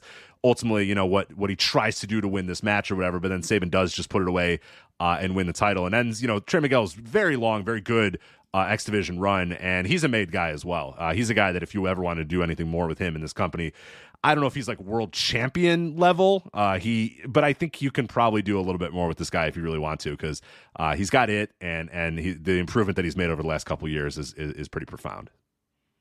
Yeah, I don't want to liken him to Sammy Guevara because I think that's lazy, and I personally think he's better than Guevara, but I think it's in that sense where he is better as a heel, and I think he's kind of that upper mid-card level heel. But if you're ever going to put him in the main event scene, he's probably a bit better as a babyface underdog challenger that loses. Which is kind of the same thing with Guevara, where like him as a heel isn't the top of the card thing, but him as an underdog babyface that's going to get beat probably is a one show program. So I think Miguel's probably in that slot now, but I think for him now he's dropped the title, they're probably going to pivot in a different way and maybe do something with the Rascals, because obviously Wentz is kicking about, might be cancelled, might not, and obviously Myron Reed isn't with MLW anymore, so he's someone else they could bring in and maybe kind of make them a tag and do something with ABC and the Rascals and stuff, which I think would be quite fun. Is he officially done? Because that world never stops though of MLW. Or sure that Myron Reed is done with MLW. Well, you never know. I am fully caught up on MLW because I cannot wait for Never Say Never in a few weeks' time, Rich. Oh, of that course. Preview is going to be hitting the website and you're going to be hyped, I'm sure. I cannot wait. Yeah, they might win this freaking lawsuit against the WWE. We're going to talk about it next week. They might do this. I don't know. Like MLW might actually like turn the entire wrestling industry on its face. If this is the result, is ML fucking W like totally transforming the wrestling business. My oh my, but we'll talk about that next week as we get some more details. Yeah. But Bob Bauer for promoter of the year. it's unbelievable. It's unbelievable. You might do this. They might win that damn lawsuit. Impact World title #1 contendership match, 8-4-1 match. And it's simple, really, and it actually was. The 8-4-1 was simple. It was an 8-man tag that would then result in a 4-way match. John McKean Matt called it a fatal 4-way every opportunity he had, which whatever. And then ultimately the man that wins is the #1 contender for the match. So it was like the rules are simple, and then everyone's like, oh, here we go. And then they were very simple. It made all the sense in the world, no problem at all. So it was Nick Aldis. He eventually, it was Bully Ray, Jonathan Gresham, Heath, and Nick Aldis, and they defeated the team of Moose, Mike Bailey, Rich Swann, and PCO in 10 minutes and 36 seconds. Let's talk about that part of the match first, the 8-man tag. Yeah, I don't know. What do Mike Bailey, PCO, Rich Swann, and Moose talk about? That's what I want to know. Yeah, I have no idea. Well, to be fair, what do Nick Aldis, Bully Ray, Heath, and Jonathan Gresham talk about? I can imagine Jonathan Gresham just like sitting back there with Nick Aldis and Bully Ray, just like, oh god. And then it's unique teams, and that was fun. That aspect was fun of like, oh, how are these guys going to interact with each other? What are they going to do? Type of thing, and there was a little bit of that, but I thought the work in that first part of the match was just weird. Like a lot of really talented people put in maybe not the best spots, and Gresham, who's great, and Bailey, who's great, and Swan, who's great, and Moose, who I still really like, and PCO, you can use him for stuff. It just, I don't know, it was kind of weird and kind of clunky, and they were really trying to tell the story more of teams that aren't going to work with each other, and no one's going to work with one another, and nobody really wants to help their team win, but they have to help their team win because that's how they become the number one contender. And it just ultimately it was just like, all right, I just want this thing to end. I don't really care. Let's just get to the fatal 4-way. Let's get to the 4-way match, because I don't need 8 people all not trusting the other person type of thing. And there was way too much of that in that first part of the match. And also, it was just all about Bully Ray. Yeah, a lot of Bully Ray. Yeah, I know I've banged the drum about this in columns, previews, reviews. The man literally, the last time they were live, 2 weeks before, put his boss through a burning table. Yet here he was, 2 matches away from headlining one of their biggest shows of the year with no explanation. He just put Scott through the table, and it was like, well, crack on, Mark. No one cares. And it was like, right, well, in kayfabe, why doesn't everyone beat up Scott D'Amore? Because they clearly just get what they want, and he's a pushover. Right. It was just like, I hated it, and I hated the fact that he was in it with no explanation, no suspension, nothing. Like, all I want in wrestling, I know it's dumb, I know it's silly, but if you give logical explanations for stuff, you can make it make sense. Like, I remember listening to you guys, you and Joe, doing the deep dive and talking about the UWF tag team titles. And you saying that, the first match for those titles, there were no belts there. And you've got JR on commentary saying, it's because they haven't been made yet. That's why there's no belts. They're going to get them soon. And it's like, fine, simple. That's all you've got to do, right? He puts him through the table. And then Bully opens up the next episode of Impact. He's sucked all of Macklin's heat away. He's sucking heat from Sabin and Shelley. And he's like, I'm in the number one contenders match. No one can stop me. And then that was it. There was no explanation. Why could nobody nothing. stop you? Like, why? Yeah, and it's like, and now there's this 52-year-old dude. It's like, okay, fine. And then he's just the focus of the match, of the 8-man. And then he's the talking big spot in the 4-way. He's talking all day. You never done nothing, boy. I've done everything. You've never done nothing, boy. Like, I can't do a Bully Ray impression there, but yeah, every time he got in the ring, he would just yell at a guy and say, "I've been there. I've been to the mountaintop. You haven't done shit." And it's just like, okay, cool, yeah. It was just like one giant, long, wet fart. Yeah, and then it built to this awkwardly long and incredibly crap spot with Scott D'Amore in the 4-way, where Bully's going to use the chair and D'Amore comes down to a mild pop. And then D'Amore, stands there, looks at him, and he says, "No, you're not getting a mic, Bully." And they sort of, mumble at each other for ages, almost like they were trying to wait to stand in the right place. Mm-hmm.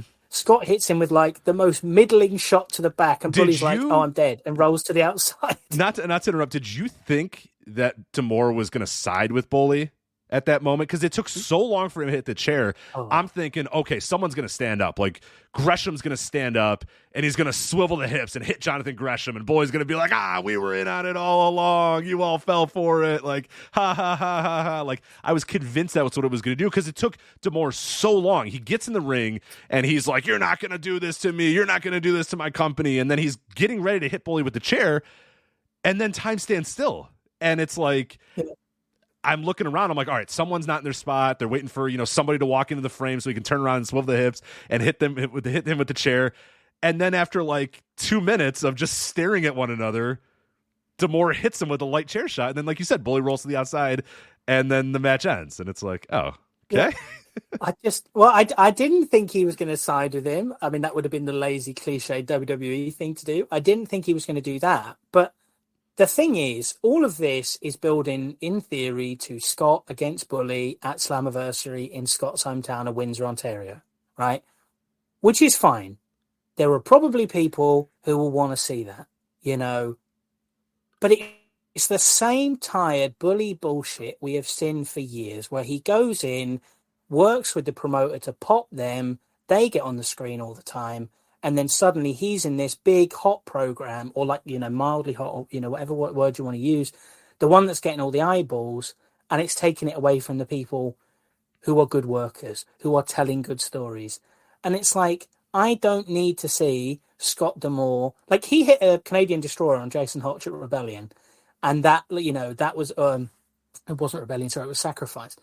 And then, Bully got his comeuppance against Tommy Dreamer, right? And it was like, right, we're done.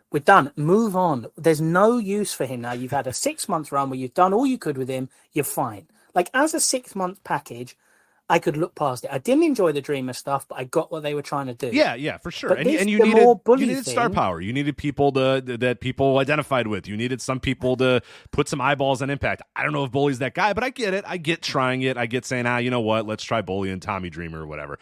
I get it. I understand it. And it was out of the title picture too. They were just kind of doing their thing in the mid card, and that's fine. It was terrible. And I'll tell you what, it was terrible. But well, yeah, I get it. The whole thing sucked, and that first blood match they had was the worst thing I've seen this year. Like, I remember when I sent you my review, and you read it, and you were like, "It can't have been this bad." And then it definitely was. And then I watched it. It was that. Why do you think I haven't talked about Impact in 4 months or 6 months or whatever? But then the promo Tommy Dreamer cut at Rebellion ahead of that match was genuinely one of the best promos Tommy's cut in a long, long time. And the thing is, it's all because his mum was like, you assume this is Tommy. He might be, working, but it was basically like, my mum's almost died and I nearly didn't come, but I've come because I want to prove a point. And it was like, this is an incredible promo. And if the program was more like this, I might have cared. In the end, you've got Dave LaGreca stood in the ring and you're throwing coffee over each other. Yeah. But the thing was, that Bully thing was done in April. You were done. There was no need for him anymore. You'd got all you could with him. And now they're bringing him back for this match with D'Amore, presumably at Slammiversary. And it's like, yeah, but are we going to be done then? Is Scott going to win? Is Bully then going to go? Or is he going to find another way to be involved and suck the life out of something else?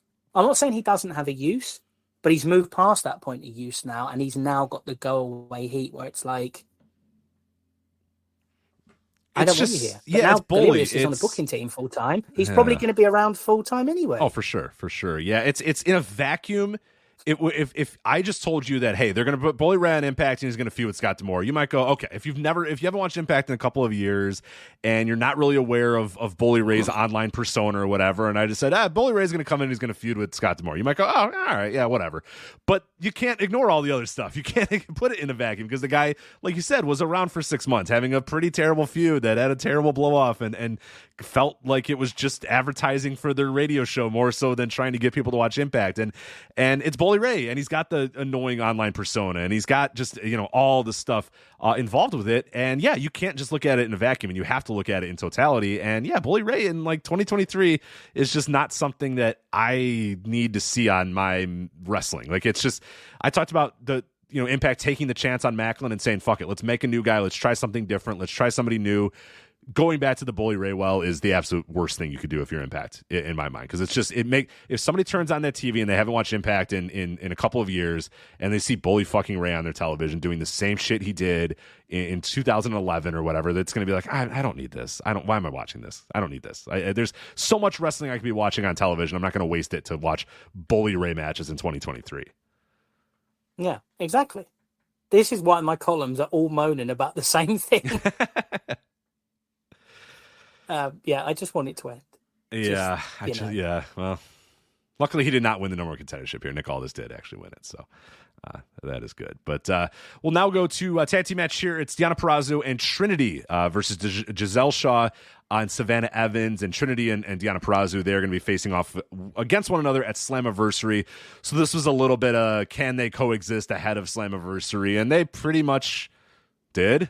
Right? Like there was really not any whole lot of tension here. And this another match that featured mostly good workers, but wasn't very good at all. Like it just another really bad finish as well, that you're not quite sure if that was supposed to be the finish or if somebody kind of fucked it up. It's just, it had a lot of the tropes. Can they coexist? People, facing off, teaming with one another before they face off for the title.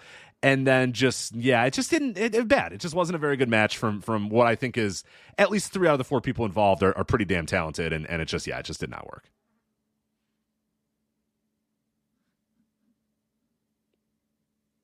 No, the work was fine. Like in my view, it was fine. It was just boring and the crowd didn't care.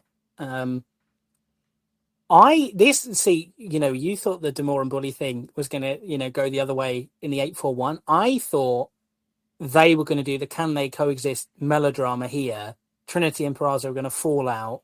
And then Giselle Shaw, who they kind of tried to give the push to on Impact that she was the reason Jordan Grace wasn't there anymore. Yeah. She was given that kind of write-off push. I was like, Shaw's going to pin Trinity or Peraza. It didn't really matter. They're interchangeable, probably Peraza. And then they're going to make the Slammiversary women's title match a 3-way because this is Impact. You have to have a multi-person title match somewhere. You're right, yeah. And I was like, they can do that. Shaw can then eat the pin at Slammiversary, and then they save. They let it marinate. They let Trinity and Peraza be the main event for a show some other time. They save that for Chicago or wherever they're going to do stuff, or maybe they try and do it at the Multiverse show or something like that. And they didn't. So I was quite pleased from that point of view. But yeah, this was like a TV match that went 3 minutes too long. Yeah, instead they just did nothing. They just had a match and then it was over and it was like, well, all right. Then I guess they're going to face each other at Slammiversary. Right. The finish was just like an absolute shit show because Jay Vidal, who's like Giselle Shaw's personal stylist, he's not her manager, he's her stylist. And obviously Savannah Evans is a director of personal security. So you need to, the key details, Rich, that you need to be aware of. Vidal, so he takes out Trinity on the outside, and it's like, well, obviously, heel segment, boo. And then Peraza's obviously got to, fight against the odds or whatever until Trinity makes the hot tag. I presume that's what they were trying to do. And then they just panned into the ring, and Peraza rolled up with Savannah Evans with a magistral. Giselle Shaw's just stood she's there. She's right there. Her partner's and I'm like, oh, she's looking. She's just staring. It's like, oh, she stood there. She stood there, which is tipping off that Evans is going to kick out. That tag team partners never get involved unless you might lose. She didn't kick out, and Shaw just stood there, and the camera's like facing her, and it's like, you look like an absolute jabron now.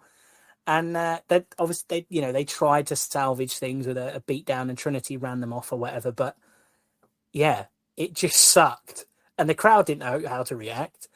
And it was like not a great way to make Trinity and Deonna Purrazzo, which is literally the biggest women's match you can make, full stop. Mm-hmm. And it's gonna be a big time match for Slammiversary. They've got sort of 6 weeks or a month or so to build that match. It's like that should feel like a big deal and will be a big deal. And they've got to ride this Trinity train and see what they can do with it. Like, she has to win there. Oh, you got it. Yeah. And I like Deonna Purrazzo is awesome, but you got to do whatever you can. This Trinity thing, whatever it is, whatever amount of eyeballs you can get, whatever amount of attention you can get, you got to get it with Trinity. So yeah, she's got to win this match, and you have to try something and hype this up as much as you can and get as many new people watching Impact as possible. That's why she's brought in here, and it does feel like that buzz has been greatly reduced. But I think her having a big time match with Purrazzo. At Slammiversary and Trinity winning that match, you got to do that. You have to do that if you're Impact.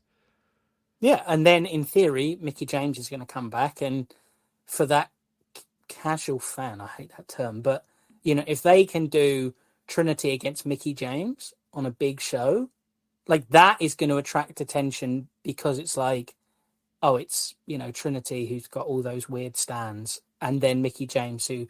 We have to give her flowers because she's a legend and all that stuff. So it's like that would attract eyeballs or would attract more sort of casual passing interest. So they have to go with it. But yeah, this didn't make it feel hot. It didn't make her feel like this, impressive newcomer that's not lost yet and she's dominant and whatever. And didn't make Purrazzo look great either, because Savannah Evans never wins. She never beats anyone. So, like, you didn't need to roll her up. You could have just tapped her out. But, you know, they could have just tapped her out and Giselle Shaw probably would have still stood there anyway. So that would have been fine. Yeah, real clunky finish, which just led to a whole night of very, very clunky finishes. And then the semi-main event, I should say here, the six-man tag Ohio Street Fight, OVE, Jay Chris, Madman Fulton, Sami Callihan versus the Design, Angels, Diener, and Khan. And this is, like you said, the moment where this crowd, I was like, yeah, this crowd sucks. They don't really care about anything. And then OVE came out and they were like, yeah. Like, how many of Sami Callihan's family members were in the crowd here? Because this was like as loud as the crowd was never louder. The rest of the night, maybe when Shelley, not during the match, but when Shelley actually won the title, was maybe the second loudest the crowd was the entire night. But this crowd was up to, like, they went from like a 2 the entire night to, you know, they would go to 0 at some point, mostly during the women's matches. And then on this, they were like 9 out of 10 to 10. And they loved OVE and were going nuts for this match, which was, to me, just yet another, like, I've seen so many OVE, Jake Chris, Sami Callihan plunder matches. I never need to see them again, but this was the right amount of chaos, and I'm never going to really enjoy a plunder match anymore. Like, I just can't in 2023. There's only a few that can really, like, an Anarchy in the Arena can kind of land with me, but most other ones can't. I got to tip my cap to this one, though. They did just the right amount of chaos, had just the right amount of stuff. Callihan, he excels in these types of matches, and it was just fun because the crowd finally woke up. There was chaos. People were going through tables. People were getting hit with shit. It kind of worked. I really didn't think it was going to work, and I think in when I was talking with you about doing the show, I was like, I've seen enough OVE street fights to last a lifetime. I'm probably just going to skip that match. And I'm glad I didn't, and I'm glad I watched it because it ended up being a lot of fun. But yeah, I was stunned that this is when the crowd, and maybe it makes sense, it's in Ohio or whatever, but they didn't care about anything else on the show. But man, were they ready for the Ohio street fights. And it made this match feel like it had a lot more energy, and it made it feel a little bit better. And the work itself was a lot of fun. It was the right amount of chaos. So I actually kind of like this match, believe it or not. Yeah, I thought it was really entertaining. There was an obvious joke I could have made about Ohio and inbreeding and stuff about Sami Callihan, but I won't. When you asked about his family members, but I'm not going to do that because I'm better than that, I think. I'm definitely not, but I just don't want to get cancelled on my flagship debut. But essentially, this was a lot of fun, and it was weird. So they did an OVE sort of trios match on the last special, Under Siege, and it was Sami Callihan, Rich Swann, and the always dangerous TBA, right? And it was supposed to be a big surprise. And now this big surprise was Jake Christ, which obviously is not the sexiest surprise in the world. But the problem was they didn't even give him the, like, single entrance at the end where they're like, and the third member of Sami Callihan's team is, and then he gets the entrance. Yeah. He literally walked out with Sami. He just came out with them, and it was like, oh, all right, that's him. And it was just like, oh, great. Like that. I'm not saying you were going to get a huge pop for Jake Christ in London, Ontario, but, like, you didn't even try. He came out like he looked like his mind, and it was just like, oh, okay. But yeah, this was a ton of fun, and I liked the way it was built because this Sami Callihan Dina thing has been going on for 8 months now, and in that time, Eric Young got murdered. Sami Callihan went through 7 deadly steps to join the Design, which culminated in a 4-on-3 handicap match against Joe Hendry, Dirty Dango, and Santino Marella, in which Callihan, that rogue, turned on the Design, and then they've been feuding continually ever since then. So it's been going on for far too long. It was almost impossible to care about. And I assumed that they were going to keep eking it out until Slammiversary, where you'd get some kind of plunder singles match, Callihan against Dina. Like, that was going to be the end goal. But the way this was booked and the street fight stipulation and the fact it was in Ohio and, Callihan getting a very decisive win over Dina, it kind of felt like it was over. It felt a very decisive, like, this is the end of the feud. You had Madman Fulton, I thought looked really good here. I'm not sure the shorts is a great look, but him and Con just basically wailed at each other for ages, which was funny. Yeah, and threw each other through big things and threw smaller guys into big things. Yeah, it worked. It did. And then took like the gentlest tumble off the stage to the table. They hugged and then fell down on the table, and you're like, oh, okay. So that kind of made it 2-on-2. Jake Chris then got a burning hammer through a barbed wire board, which I was like, not quite sure you need that to put Jake Chris away, but each to their own. Angels then gets clocked with a baseball bat, and then you're down to 1-on-1, and then Callahan hits him with 2 pile drivers, baseball bat to the head, and it's game over. And it just felt like that's the end of the feud. There's no way you can eke out another match. I mean, this is Impact; they probably will. But I got some bad news. It feels like it's done, and I think there's a wider point about Callahan, because his match with Kenny Omega at Slammiversary 2021, I think, is probably, along with the Penta Slammiversary run from Slammiversary 2018, which I think you guys did an instant react. We did an instant reaction, yeah, it long time ago, and it wasn't me and Joe. It was me, Jack, and I forget who the third person was, and it was essentially that all of us, may have been Alex Wendland or whatever, we were all like available on that night, and it was kind of a joke, like, hey, let's watch the show and bury it. And then the show fucking rocked. And it was like the best Impact pay-per-view I've ever seen. And that match was so good. That Sami Callihan and Penta, one of my favorite Impact matches of all time. So yeah, when we got on the call, I was like, well, shit, I guess we got to talk about how awesome the show was. Like, it was just, we were all planning on burying it and laughing about it. And then it ended up being fucking tremendous. So just, love that match. Yeah. That's the thing. Like, Callahan, the guy who did that match, the guy who did the stuff with Tessa Blanchard, also cancelled. Sammy's not somehow, which I've always found a bit odd. But like those matches, he's not that person anymore. Like the broken ankle he had back end of 2021, like that has really impaired his mobility. I'm not saying he can't move. He's not like the Tanahashi Waddle yet, but like he's carrying a bit of extra timber and he's not really moving in the same way. And he doesn't feel like he's the same kind of worker anymore. Hello? Still there? Okay, that might have been my dog making a random noise here. He's snoring on my lap, and you may have heard him, so I apologize. Go ahead. So it's like Callahan kind of isn't really a singles guy anymore, or I don't think he really works as a big-time singles guy. You can do the deathmatchy stuff, but to me, he feels tailor-made for a tag run, which is what they were gearing him up for before the injury. Like, it was going to be him and Eddie Edwards kind of had this weird, we've hated each other for years, like I nearly blinded you, but we're kind of awkward buddies now, and we're a good team. Right. And then obviously he broke the ankle. I feel like we're now at the point where it's like, no, Sami Callihan probably should be a tag wrestler. And you can be him and Jake Chris. Jake Chris can take all of his bumps, and then Sami can come in for like the hot tag, and then the thumbs up, thumbs down, the pile driver stuff. And then they're a fresh team in the tag title mix. Because right, and he can cut the promos too, which is exactly. Whereas when he came back last year, it felt like they were going to do Josh Alexander against Sami Callihan at some point for the title. It felt like Callihan was going to come back as this avenging hero from the injury, and you'd have this really fun dynamic of Josh Alexander, the wrestler, the Canadian Iron Man, the standard of Impact, against like this kind of little tubby bloke from Ohio who is a brawler, and he'll beat you up with a stapler and lemon juice and all that kind of stuff, rather than the other stuff. He's not going to beat you with an ankle lock, but like he'll pile drive you through a barbed wire board.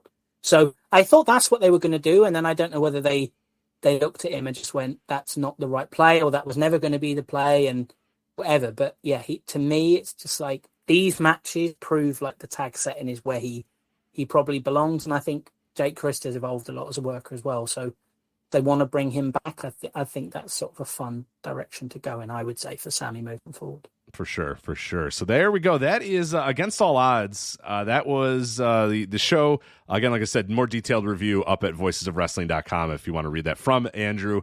Right now, we have books so far for Slammiversary. We have Deonna Purrazzo versus Trinity, as we mentioned, for the Knockouts World title.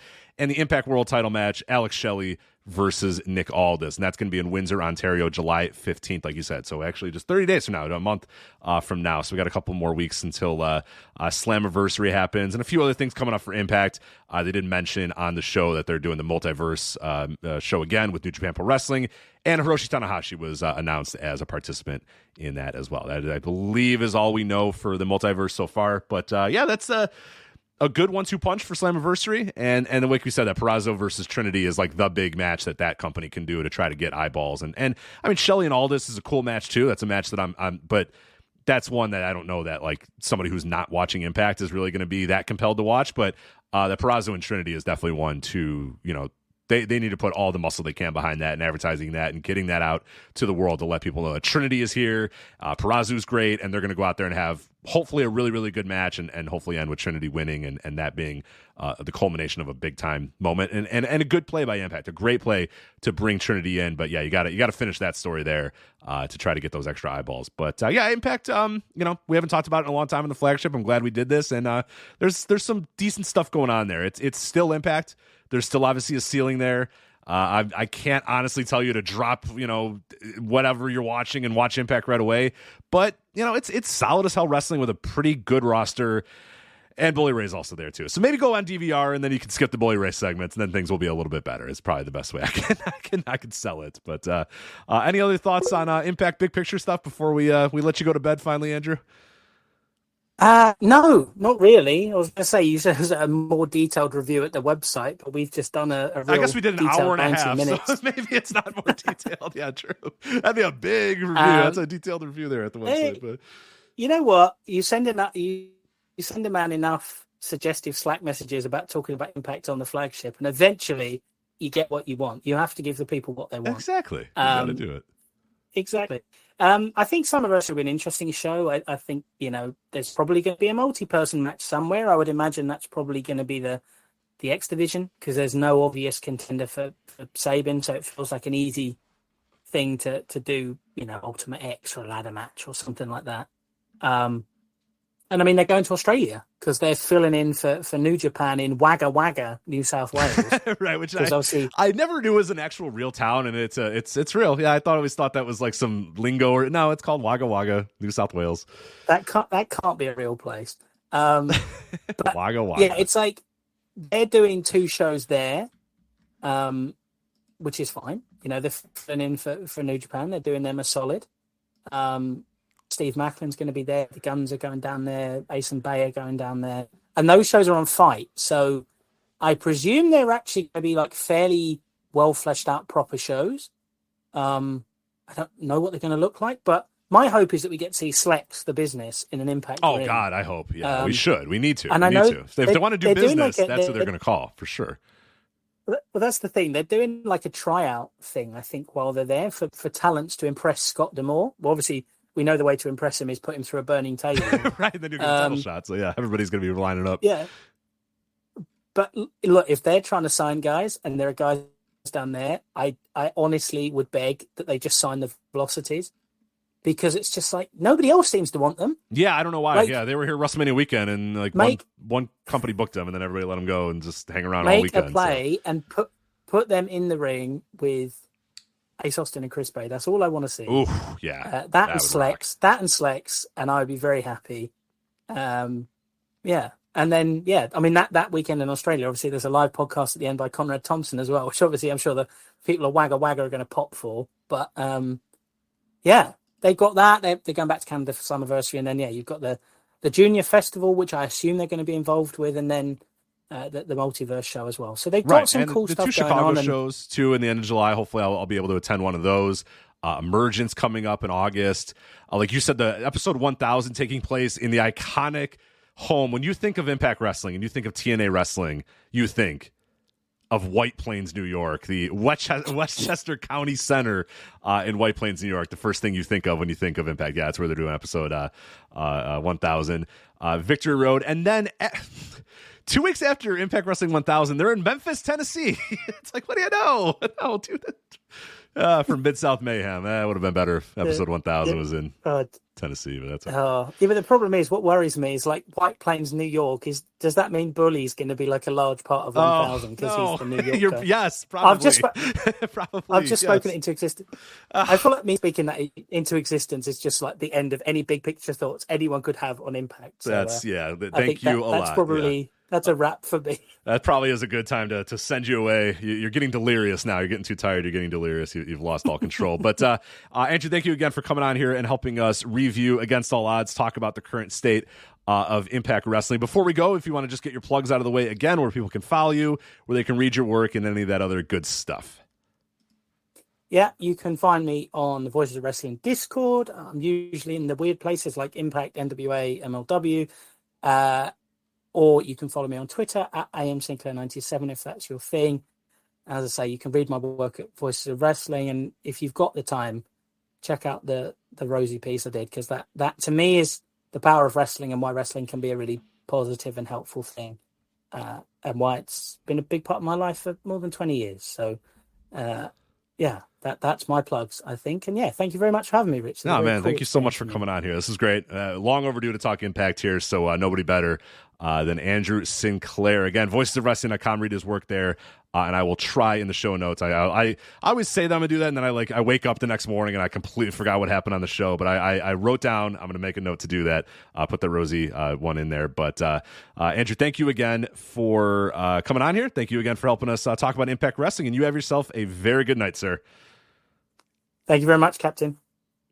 All right. That is Andrew Sinclair. We thank him so much for coming on this show and helping us talk Impact Wrestling. So now what we're going to do is do a brief little news segment here. Going to touch on some stuff going on in the world of wrestling, real quick hitters, and then we're going to work on getting Chris Samsa here to talk about New Japan Pro Wrestling's G1 Climax. So going to do, like I said, quick little news hit here, and then we will obviously get into talking with Chris Samsa, talk about the world of New Japan Pro Wrestling and the G1 Climax. But before we do that, of course, do have to let you know that this episode of the Flagship Wrestling Podcast is brought to you by, one second, I'm getting the weirdest noise in the world. Okay, there we go. It is gone. Some smooth jazz is playing in the background, and I don't know why. I think it was after I got off the call with Andrew. But anyway, yes, this episode of the Flagship Podcast is sponsored by our friends at BetStamp and the BetStamp app, which is helping thousands of people win at sports betting for free. The same way travelers use Google Flights or Expedia to find the best prices, bettors can now use BetStamp to do the very same. When you place a bet, the odds given by a sportsbook will determine how much you can possibly win. Even when betting on the same outcome, different sportsbooks will offer varying payouts, and these differences can be huge. They can be massive, massive differences. Thankfully, BetStamp allows you to easily line shop for the most profitable odds across all sportsbooks. You click on any matchup, and you'll instantly see all the different odds for the game lines, player props, and even futures bets. Line shopping is the simplest way to find an edge in sports betting and maximize your chances of winning long term. On average, BetStamp users win an extra $1,000 yearly just by line shopping. And I've talked about this when we've done the reads before. You go on and you want to bet for whatever you want to bet on. You don't care what sports book. You want to bet the thing you want to bet. If you wanted to bet, the Denver Nuggets to win the championship 2 months ago, you wanted to get was going to give you the most money. I was already going to bet for the Denver Nuggets to win the NBA championship. I don't really care whether this book or that book or this. Who's going to give me the most money? This is the bet I want to make. How can I win the most? That is what BetStamp does for you. It shows you all the odds and says, hey, choose the best odds. Win the most money. This is the bet you want to make. Here's how to do it. Just like Google Flights. Hey, I want to go to this place. Well, here's the cheapest ticket. Here's the best ticket.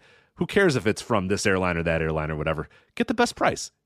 You're already going to go there. Why bother? So that is what BetStamp is going to do there. They're going to let you line shop with all the different sports books and get the exact one that's going to make you the most money. And you can find the BetStamp app on the Apple iOS Store, Google Play, or through your browser at betstamp.app/VOW. That's BETSTAMP.app/VOW. Again, it's betstamp.app/VOW. And then to access all the benefits that we talked about, sign up using that promo code VOW. That's promo code VOW to start your journey to successful sports betting today. If for whatever reason you forget to use that code VOW at sign up, do not worry. You can always enter that code in your BetStamp account settings afterwards. Again, that's betstamp.app/VOW, promo code VOW, or find the BetStamp app on the Apple iOS Store and Google Play. And we also, of course, thank them for sponsoring this week's show. So, all right, let's get to some news And quick hitters here before we bring Chris Samsa on and finish out the show talking about the G1 Climax. AEW Collision. We're just a few days away from the debut of AEW Collision, airing live this Saturday at 8 p.m. Eastern, 7 p.m. Central on TNT. The card as it stands right now, Miro returning versus TBA, the always dangerous TBA. Miro is back. Sky Blue and Willow Nightingale versus the Outcast, Ruby Soho and Tony Storm. That was built, obviously, up on Dynamite. Andrade is back. He is going to be facing Buddy Matthews. AEW TNT title, another match made on Dynamite. Wardlow, the champion, defending against Luchasaurus. And then the big one, the main event, FTR, Cash Wheeler and Dax Harwood, and CM Punk versus the Bullet Club Gold team of Jay White and Juice Robinson and Samoa Joe. So yeah, Punk is back. He's in the main event. He's wrestling again. Big question is, of course, what's he going to say? What's he going to do? They're going to give this guy a live mic. What's going to happen? How's the crowd going to react? There's so many things that go into it, and that's even before he steps in the ring and the bell rings. And we got to talk about that too, because the last time this guy has been in the ring, the last 2 times the guy's been in the ring, basically, he's had major injuries. So can his body still hold up? Can he hold up to the rigors of professional wrestling? I think that's as big a question as all the other stuff as well, because you can go through all this rigmarole and all this, you can do all this stuff and all these things and all these, okay, we're going to make this show for Punk's going to be on this show and we're going to sequester him over to Saturdays. And we're going to do this and do all of that. If he goes in here and does one move and blows his knee out, it's all for naught. You know what I mean? Like, it's over that. It's all this stuff, all this whatever, it means nothing. And that, is a very real possibility given what's happened, given the injury history that CM Punk has had and the injuries that he's had over the last, 2 major matches that he's had in this company. That has been what's plagued him is injuries. So can his body hold up? Will he be okay? Can he go from 0 to 10 right out of the gates after not wrestling for a year? I don't know. We're going to find out here. I hope so, because I think things are more exciting if CM Punk is there. Certainly helps our business here at flagshippatreon.com for sure, and at Voices of Wrestling. But I don't know. That's, to me, there's all the questions, all the stuff that goes into this. But can his body hold up, I think, is a question that we all need to be asking, in addition to all this other stuff of, what's he going to say about Hangman Page? What's he going to say about the Bucks? Will he talk about Brawl Out? Will he talk about Kenny Omega? Will he talk about Colt Cabana? Is he going to be able to handle all this sort of stuff? What's going to happen if the crowd boos? What's going to happen if he goes to a show and the attendance is bad? Like, he's going to go to that Hamilton show and there's nobody there. Is he going to get up? Like, there's all these other things that are going to go into this, but also, can the guy hold up? Can he hold us to the rigors of a regular pro wrestling, schedule? And I would assume that you're going to use him very sparingly. But the fact that right out of the gates he's wrestling, right out of the gates we're going to go for it, I'm assuming he's been in the ring. I'm assuming he's been training in the ring and doing stuff like that. I hope. I mean, it would make sense.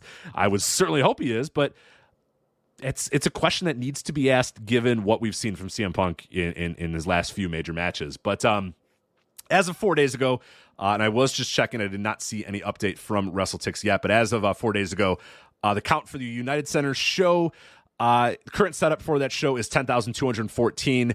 Still 1,831 tickets available. Tickets distributed, again, this is from WrestleTix, 8,383. So we're not quite there at 10,000 yet. Don't know if you're going to get some walk-up that might kind of influence a little bit more. I don't know if that has... and also, if this number's been updated, I'm taking this as of 4 days ago. That's the last update that they had. So I don't know if a bunch of tickets sold after Dynamite and they finally said, hey, Punk's going to be there, and here's this promo package, and here's all these sort of things. It feels like they'll probably get to 10,000, but I don't know. It wasn't an immediate turnaround there, so I don't know. There's still a ways there. I don't know if there's 1,800 people waiting to buy tickets to the show. So they might not get to that 10,000. They might be somewhere around the 9,000 or whatever. But we'll see when the show actually happens here in a few days. But I don't know. I'm kind of curious what and you guys can let us know in the comments on Patreon or a follow up on Discord or whatever. But how do you feel about Collision? Like, how does it? We talked about it last night on the Instant Reaction Live I did with Suit Williams about that Punk video on Dynamite finally made it feel real that he's going to be there. Okay, he's going to be there. He's talking about being there. It's actually him. Okay, he's going to be here, I think. Presumably, unless something happens in between, and we'll talk about that in a sec here. But, it finally feels like, okay, now it feels really real that this guy's here, this thing is coming, this brand new show's happening, he's going to be there. It does now it feels like it's actually going to happen when it felt like multiple times along the way that it wasn't going to happen. So I guess from that standpoint, it feels kind of exciting. It's like, okay, we're finally here. We're finally there. It was the hype matching, which should be a pretty historic moment. Yeah, sort of, but I don't feel like there's that.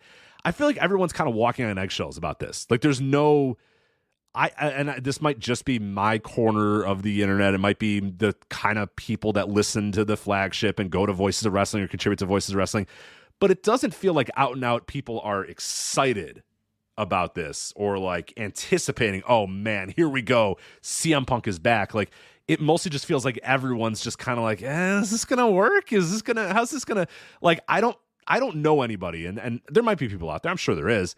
I don't know anybody that's just like, cool, CM Punk's back, let's do this. And that's it. And that's their only thought about it. Everybody's kind of got the, yeah, he's back, but like, I don't know. Is it going to, what's going to happen? When is Mount Brooks going to explode? Like, when's it going to erupt? You know what I mean? There's always this, no, I don't know anybody. And I'm included in that too. That it's just like, you're like, okay, here it is now. And he's back, but does he say something week 1 and it's all over? Does he get pissed week 4? Does he get pissed week 5? Like, I don't know when we won't have that feeling anymore. I don't know when it will just be commonplace and he's just back. And it's like, oh, okay, CM Punk's just back. Cool. Like, it doesn't, I don't feel that way, and I don't know that I'm going to feel that way for a while. It might take like 2 months until he's just regularly on the show. And I'm like, oh, okay, I guess everything's fine. Or I guess it's fine enough. Fine enough. Even today, even days away from the show, it doesn't feel like things are fine enough. It still feels like we're walking on eggshells, that this bridge can just break at any moment, that Mount Brooks can erupt at any second. Like, I don't know. It just doesn't feel comfortable yet. It just kind of feels like, yeah. It's just, I don't know.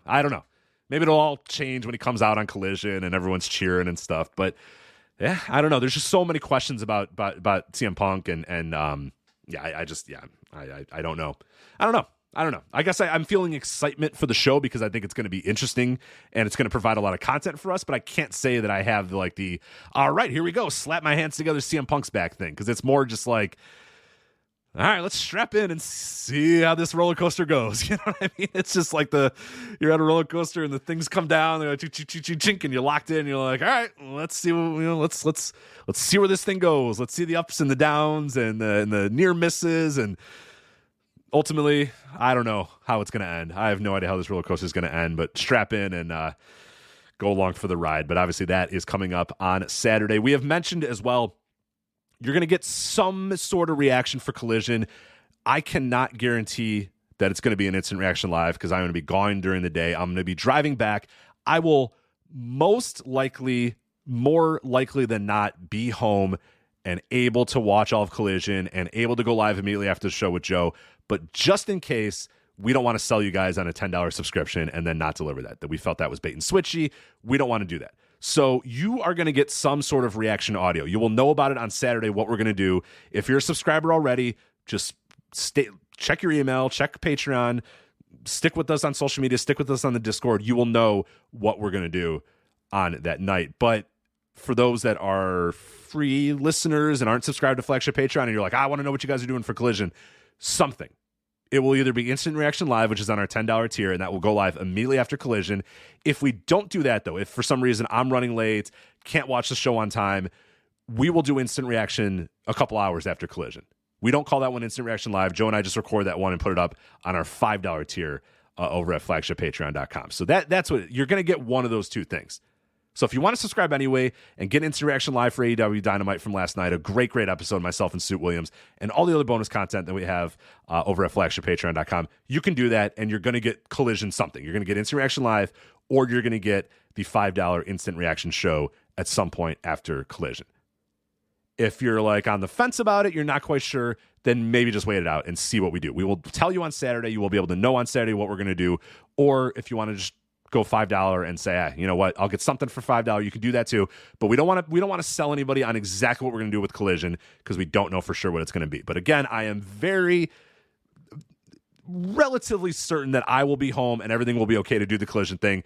But I don't want to have you buy a $10 subscription for us, and then us not deliver on that, and you be like, fuck these guys. They told me that I was going to get this, and I didn't get this. That's bait and switch. We don't want to do that. We don't feel right doing that. So you're going to get something for Collision. It'll either be on the $10 tier or it'll be on the $5 tier. That's probably the easiest way to wrap that up. So we'll see you guys on Saturday in one way, shape, or form about Collision. But yeah, we got to talk about that show after it's done, because it's going to be a newsworthy show no matter what ends up happening. Now, the other thing that I sort of alluded to, the CM Punk thing, is that there's news out there that he's doing an interview with something at ESPN. It's never really been nailed down of exactly who or what, but he did an interview last week with ESPN.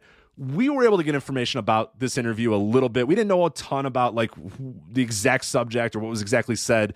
Essentially, all that we were told was that Punk not necessarily went into business for himself, but played the heel role a little bit more than AEW may have wanted him to. AEW wants him to be a babyface. AEW wants him to be coming back from injury, conquering babyface. And he's going to enter in Chicago to a hero's welcome in their mind, and everything's going to be great, and everyone's going to love CM Punk. That's their plan. CM Punk doesn't necessarily see it that way. I think he either thinks a lot of people are going to boo me, so let's lean into that, or thinks I could be a babyface in Chicago, but like after that, I gotta have to lean heel. I got to do some heel stuff. I can't be the conquering, kissing babies babyface. That's just not going to work. People are just not going to accept that out of me right now, given everything that happened. So in this interview, we were told that he kind of went a little bit more to the heel side than he did the babyface side, and in terms of maybe burying guys or talking about guys, doing it sort of in character heel style as opposed to, you know, returning babyface CM Punk. And will that rub people the wrong way? Will certain people get upset by that? Again, we're walking on so many fucking eggshells with this guy, and everybody's tiptoeing around it. And it's not all his fault. It's also the other side of this too. Everyone's just awkward and everyone's tiptoeing, and nobody, you know, it's so just ready for it to be over, and it does not feel like it's going to be over anytime soon. So that's all I know about this interview. Some people are like, oh, it's going to be disastrous. Everything's going to be up for grabs. And, oh, he's not even going to show up on Saturday now anymore. And then other people are just like, it's being overblown. It's not that big of a deal. So I don't know. I don't know the content. I don't know exactly what was said. I guess we're all going to find out Friday. And we got to do this again until Saturday. And will he or won't he and whatever. So, yeah, there you go. Another Mount Brooks eruption potentially. So there you go. Some other quick hitters too before we get Chris Samsa on here to talk about the G1. Roosh has left AAA. Never a dull moment in the career of Roosh, as this week he claimed on social media that he and his father, Bestia Del Ring, have left AAA. Roosh and LA Park were scheduled to face Sam Adonis and Psycho Clown, one of the fake Triple Mania Tijuana, on July 15th. Whichever team lost that match was going to compete against one another in a mask versus hair match at the real Triple Mania August 12th. Now, many people assumed that was, you know, or at least hoped that was going to be Rush and LA Park, a match that has been long talked about. People have wanted Rush and LA Park for a long time. That's a match that is one of the biggest matches that can happen in Lucha Libre. And people thinking, hey, this is a great opportunity to have it. Now, I don't follow AAA enough to tell you definitively that that's the match that they were going to do, and they weren't going to do Adonis and Psycho Clown. But, you know, it's Triple Mania. It's August 12th. It's the real Triple Mania. It's the big time one in Mexico City. It's not out of the question that they would have tossed around the idea of doing a Roosh versus LA Park. That, of course, is out of the window. Probably. Maybe. Who knows? Because as Lucha Blog, Cubs fan, luchablog.com, he obviously writes previews and reviews for us here at voicesofwrestling.com, put it, quote, everyone involved is very weird and mercurial. The Tijuana show is still over a month away. They may change their mind in a week. So that's the best case scenario that Lucha Blog put there, was people are freaking out and being like, oh my God, you know, Roosh is, you know, they're never going to get Roosh in LA Park. And just like, it's a month away and it's Roosh, he might just come back. There's never a dull moment with this guy, and there's really very rarely dull moments in Lucha Libre. So, who knows? Who knows? They might come back, and Roosh might be back in AAA in a month, and he might have that match in Triple Mania. He might never be back. He might never face LA Park. They may never have a match. Who knows? Who knows? But he has announced that him and his father will be independent in Mexico. But obviously, Roosh has a contract with AEW as well. So that is the latest in the Roosh world. Who knows? Stay tuned for that. So we also have this story out of WWE. We'll talk a little bit of WWE here. They have brand new women's titles. Yes, sort of, kind of. Not really. WWE does a brand split. They did the brand extension, the draft to freshen things up, to have Raw and SmackDown finally be separate. Oh, we don't want people on Raw and SmackDown. We need to have them separate. They need to be on different brands, all this sort of stuff. So they do this Raw draft and SmackDown draft, and it's a brand split, brand extension, yada, yada, yada, whatever. Almost immediately, men and women are jumping back and forth, and the brand split means almost nothing. Ultimately worthless endeavor, just to pop a couple of weeks of ratings and get a bunch of people to write about and do mock drafts and stuff like absolute fucking dorks doing mock drafts of Raw and SmackDown. Jesus Christ, good Lord. But anyway, adding to that worthlessness, we now have new women's titles for both brands, which are no longer brand labeled. So they say, hey, we need Raw and we need SmackDown to feel like completely different shows. So what we're going to do is take off the Raw and take off the SmackDown branding on all of our titles and just have these random white titles that have confusing nicknames that no one's going to know what the difference of them two is. So that's perfect. Just perfect stuff. It started on the June 9th SmackDown where Asuka was given a new belt, the WWE Women's Championship, which is formerly the Raw Championship, the Raw Women's Championship. So yes, that's not a bad lib. This is what happened. On the June 9th episode of SmackDown, the blue brand, the one that's blue, Asuka was given a new belt, the white WWE Women's Championship, which was formerly the red championship, the Raw Women's Championship. Okay? So there you go. So on SmackDown, Asuka is given the WWE Women's Championship. That is now a SmackDown title, even though it was formerly the Raw title. Then this week on Raw, the red brand, Rhea Ripley was given a new belt, the WWE Women's World Championship. That's not the Women's Championship, it's the Women's World Championship, which is formerly the SmackDown title, which is the blue brand. Now she is on Raw exclusively with another white title that used to be the blue title on the red brand. It's simple, really. It really is. Let's take stock of the current champions in the WWE, because looking at this, it's absolutely absurd. Just what oh God.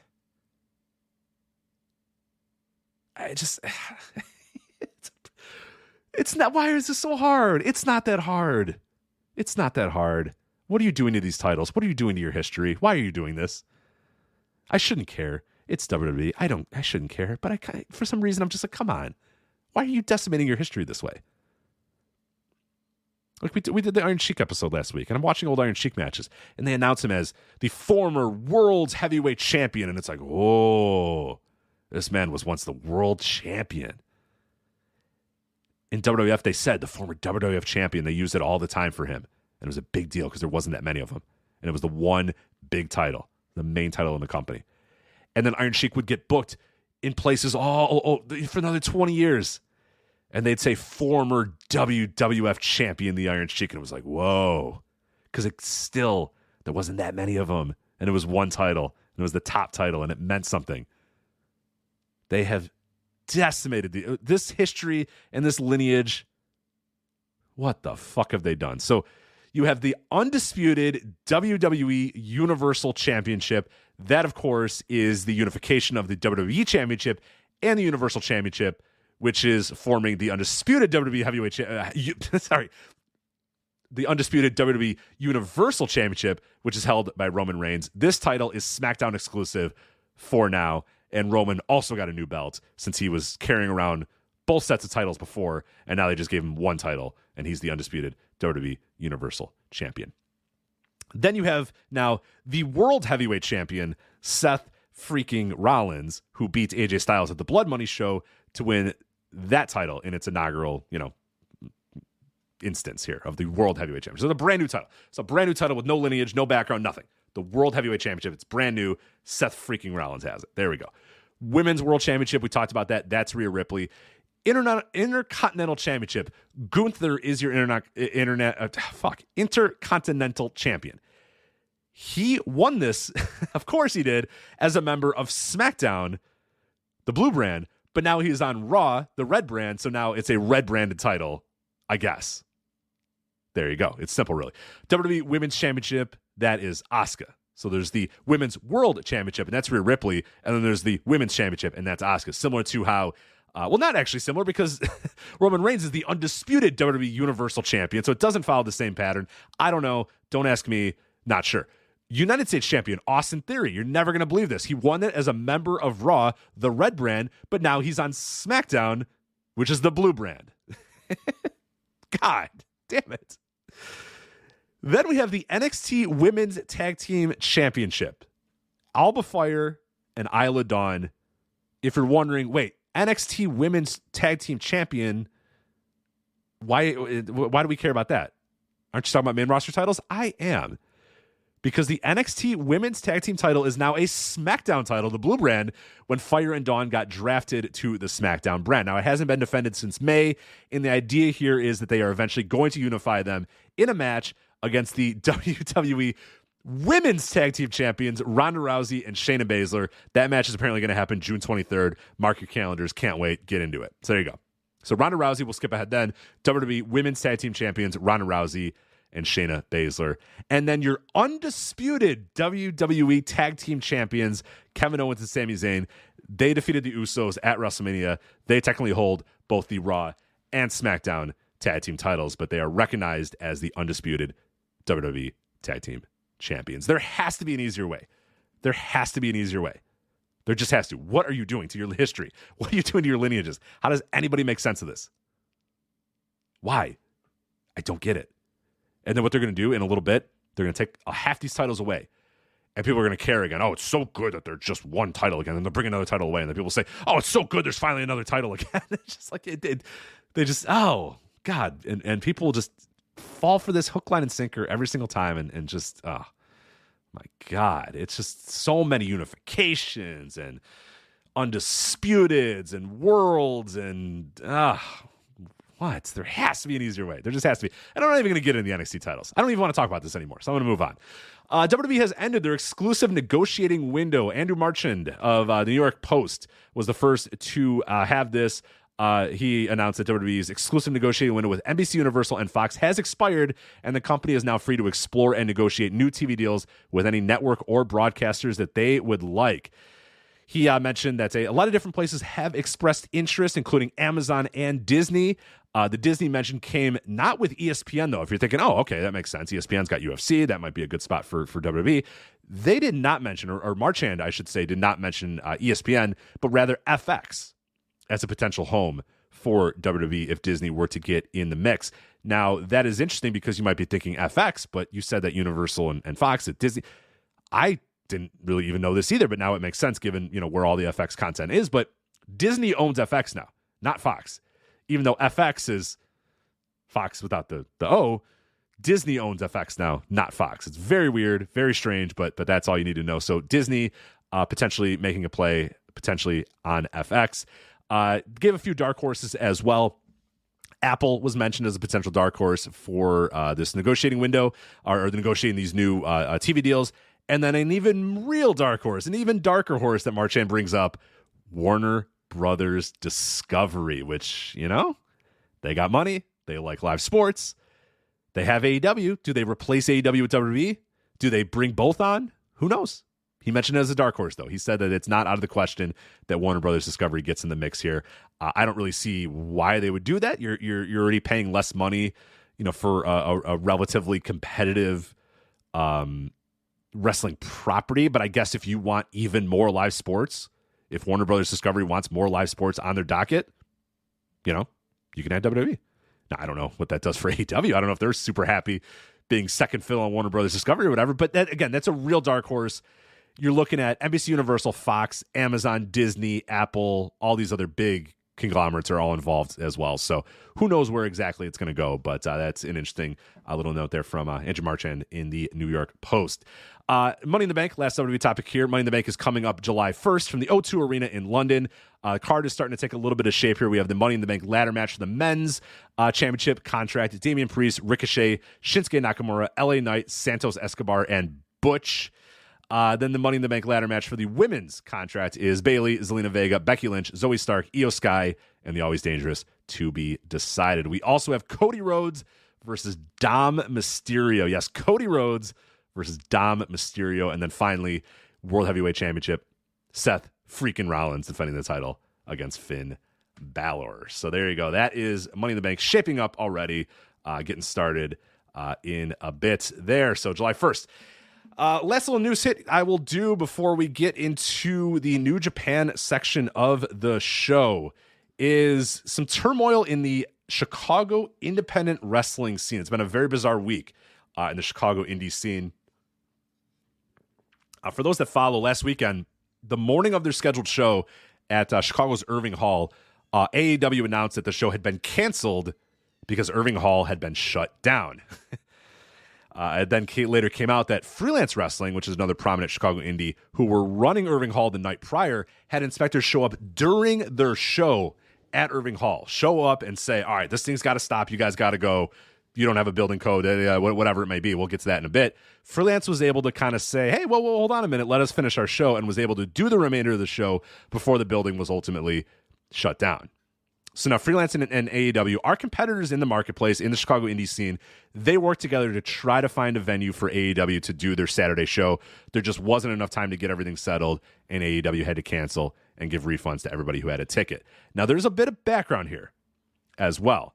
So now AEW and Freelance run a few different venues in the Chicagoland area. One of the most prominent of those is the Logan Square Auditorium, where they have both run several major shows. Freelance, that was kind of their home. AEW would bounce around between a few different places, but their major shows every year would take place at the Logan Square Auditorium. Now, both companies had shows scheduled at the Logan Square Auditorium throughout the spring and the summer.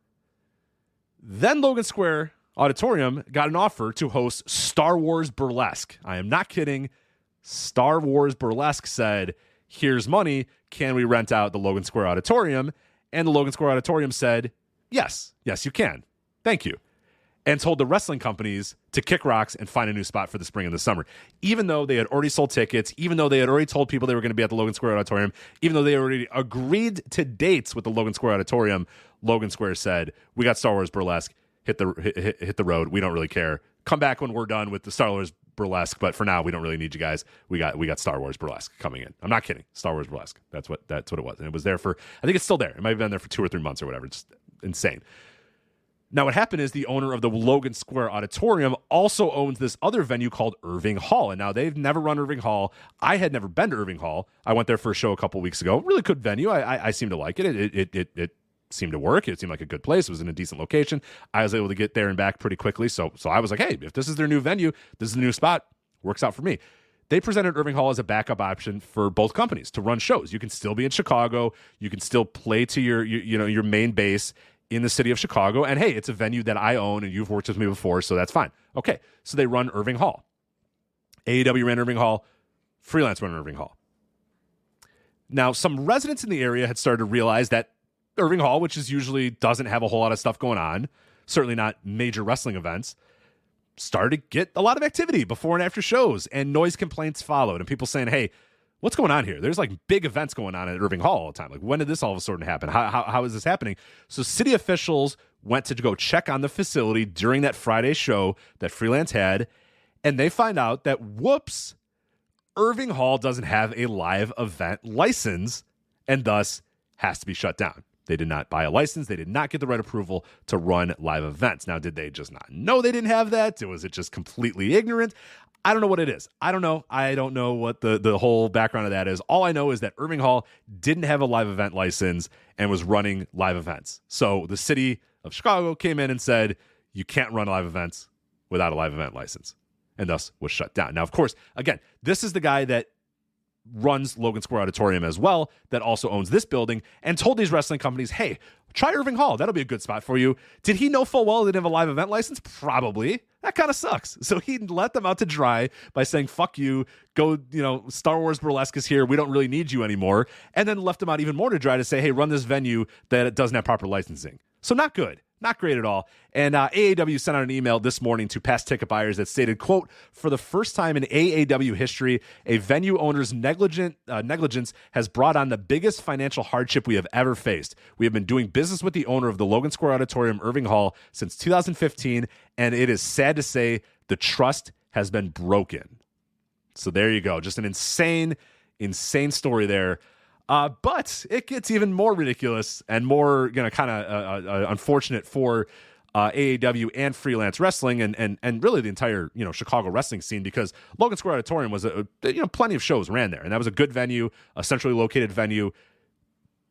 Chikara ran there many years ago. A few other companies I know have. Wow, I think Women's Wrestling ran there as well. Plenty of other companies have run Logan Square Auditorium over the years. Can't use that anymore. AEW doesn't want to use them anymore. Freelance doesn't want to use them anymore. And after this Irving Hall thing, it's like, okay, now we're definitely good. You know what I mean? Like, you left us off to dry with doing the Star Wars burlesque. Now you tell us to run this venue that doesn't have a live event license. Freelance has to basically beg off these inspectors to try to finish their show so the fans that bought tickets could see the entire show. Trust is broken.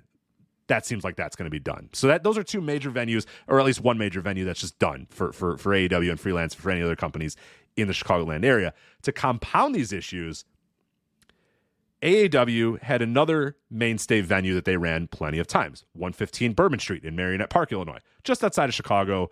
Not that far for me to get to, kind of a south suburbs of Chicago, if you're familiar with the area. 115 Bourbon Street, a very iconic venue in AEW history. Well, in that very same email, we come to find out that they can no longer host sporting events as well. Quote, a few weeks prior, we were informed by 115 Bourbon Street that we can no longer have events there. Their insurance company was bought out by a bigger company, and they were forced to cancel all boxing, MMA, and pro wrestling events. This wasn't easy news to take, but we will move forward. And again, they had shows booked for 115 Bourbon Street. So they had shows booked for Logan Square Auditorium. They had shows booked for 115 Bourbon Street. They were selling tickets for these things, or I don't know if they were selling tickets or just announced them or whatever, but now essentially had to tell people, sorry, we're not going to be at 115 Bourbon Street. We're not going to be at Logan Square. None of those shows are going to happen from the locations that we said they were going to happen. Instead, now they're going back to the Eagles Club for shows in July, August, October, and December. And what this means moving forward for Freelance, AEW, just the Chicago wrestling scene in general, who knows? GCW has been running another venue called Thalia Hall. They've been doing that frequently. So maybe they can go, maybe these other companies can start working, running there. AEW did, as I said, announce a bunch of dates in Berwyn Eagles Club. But speaking of the Berwyn Eagles Club, and this throws another wrench into the whole situation as well, is that ICW No Holds Barred and another deathmatch company are running the Eagles Club this week. Now, anybody who's ever watched the Eagles Club, if you've watched Shimmer, you've seen the Eagles Club. If you watch AEW in its early days, you've seen matches from the Eagles Club. There are a lot of companies have run the Eagles Club. Black Label Pro has recently started running the Eagles Club in Berwyn. That building has always been very protective of what goes on in that venue. They're fine with wrestling, but they want a certain level of wrestling. They don't want certain things to be done in that venue. It's a carpeted building. It's a small bingo hall event venue. It's not really the best place to be hitting people with light tubes or putting a bunch of debris and dust into the air or ruining the chandeliers or breaking the walls or whatever.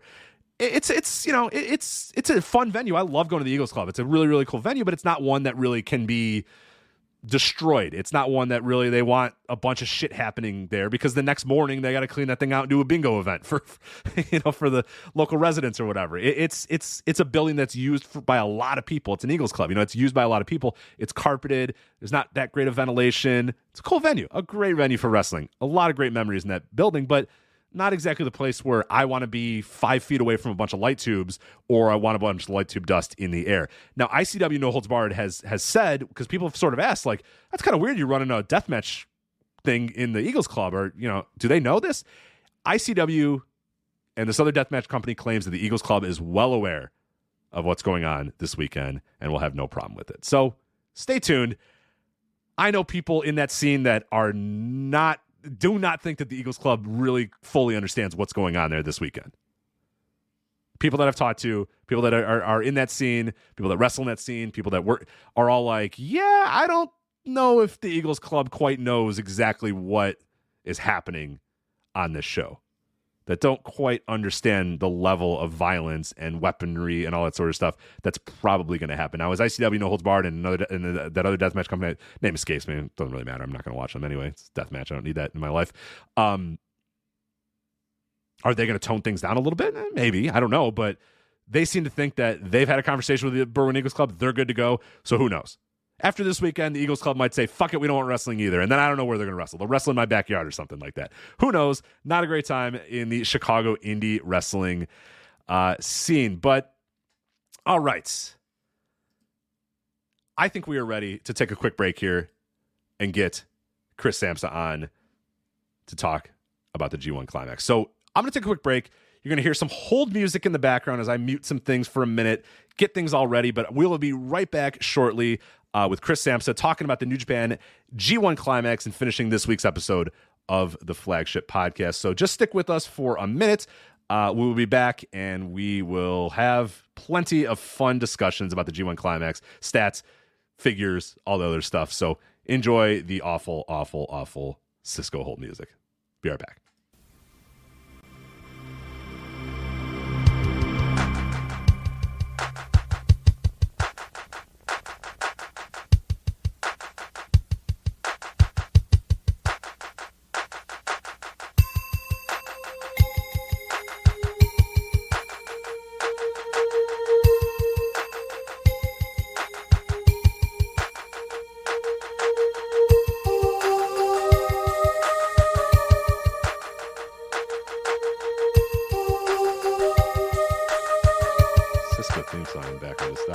So I hope you guys enjoyed that one. But now we get the last half of our show here as we are going to talk with Chris Samsa about the world of New Japan Pro Wrestling. You can follow him on Twitter at the Chris Samsa. You can see his work or listen to his work, hear his work all the time on New Japan World, mentioned very often by one Kevin Kelly throughout the show. But Chris Samsa, thank you so much for coming on here and talking New Japan Pro Wrestling with us. Welcome.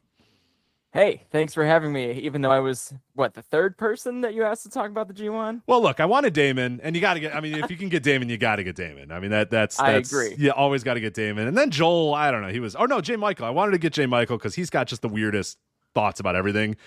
And then, I don't know if he wants to, screw it. He's Jay Michael. He doesn't really care. I asked him because I was like, hey, I know you have some interesting thoughts about the G1 and where things are going to, get placed and whatnot and who's going to be doing what or whatever.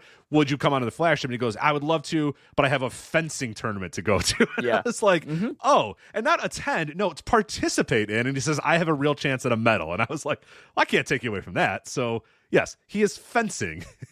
I didn't know he was messaging fenced. me, but there you go. He was messaging me like an hour ago.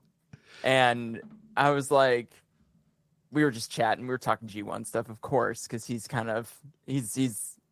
the only person that on my level, I think. He's a psychopath. He's an absolute looking psychopath. At the details of this, and like he goes well beyond in the sense of how many words he uses to explain it all in excruciating detail. But he was like, we're talking about a different project that we're working on together, and I was like, oh, I don't know, I gotta run, I've gotta put some notes together, whatever, for the Flagship. He's like, oh yeah, Rich asked me to do that too, and I was like, you know what? I'm gonna bring this up because now I'm third on the list. You were third. Is respectable. Listen, yeah, I'm sure I don't need the shine. I mean, here I am, right? But like, yeah. I figured you deserve some grief for that. No, but for I did get the awesome. That's my theme music that you played just now. So like, at least I got a full entrance. Yeah, Cisco. So you got the hold music that either infuriates everybody. The first time I played it, it infuriated everybody, and everybody was so upset. And now this time, people were like, "Hell yeah, this song actually rocks!" Like, and then when I played on the episode, people were like, "Actually, you play that more." And people didn't know about that. There was some humans on Earth that didn't know about that hold music, and I was like, "Oh man, well you've." Never called an insurance company or an IT department or like internal anything. Like you've never, God bless those people that have never had to hear that music. You have lived a blessed life, but for the rest of us, it only has pain and sorrow involved in it. But it slaps. It's a great song. It actually rules. So we were just talking. It turns a lot of corners that you don't expect. And yeah. You got to stick with it. Are you going to leave it in for the downloading customers tomorrow? Sure. I might shorten it a little bit. I think it went on for like 3 or 4 minutes. Right, I'll probably lessen it a little bit, but I think it's got to go in there a little bit, unless I get a cease and desist from Cisco. I had to do all my mid, point, and turns. So like that's why we had to go so long on the theme song. right. So to get the full entrance in. Absolutely. Yeah, you did the Miz spin when you got to the ramp or whatever. But There we go. Chris Samsa, thank you so much for joining us here. Real quickly before we get into this G1, if you want to get your plugs out of the way, let people know where they can follow you, read you, listen to you, all that other good stuff. Sure, yeah. So Twitter, at the Chris Samsa. I'm holding that down. If Twitter dies, you won't be able to find. You'll have to email me. But yeah, so Twitter, at the Chris Samsa. You can probably find some of my work as we lead up to the G1. You'll be able to find something at NJPW1972.com, the official New Japan Pro Wrestling English language website. I'm sure I'll put together at least one form of kind of my preview work for them.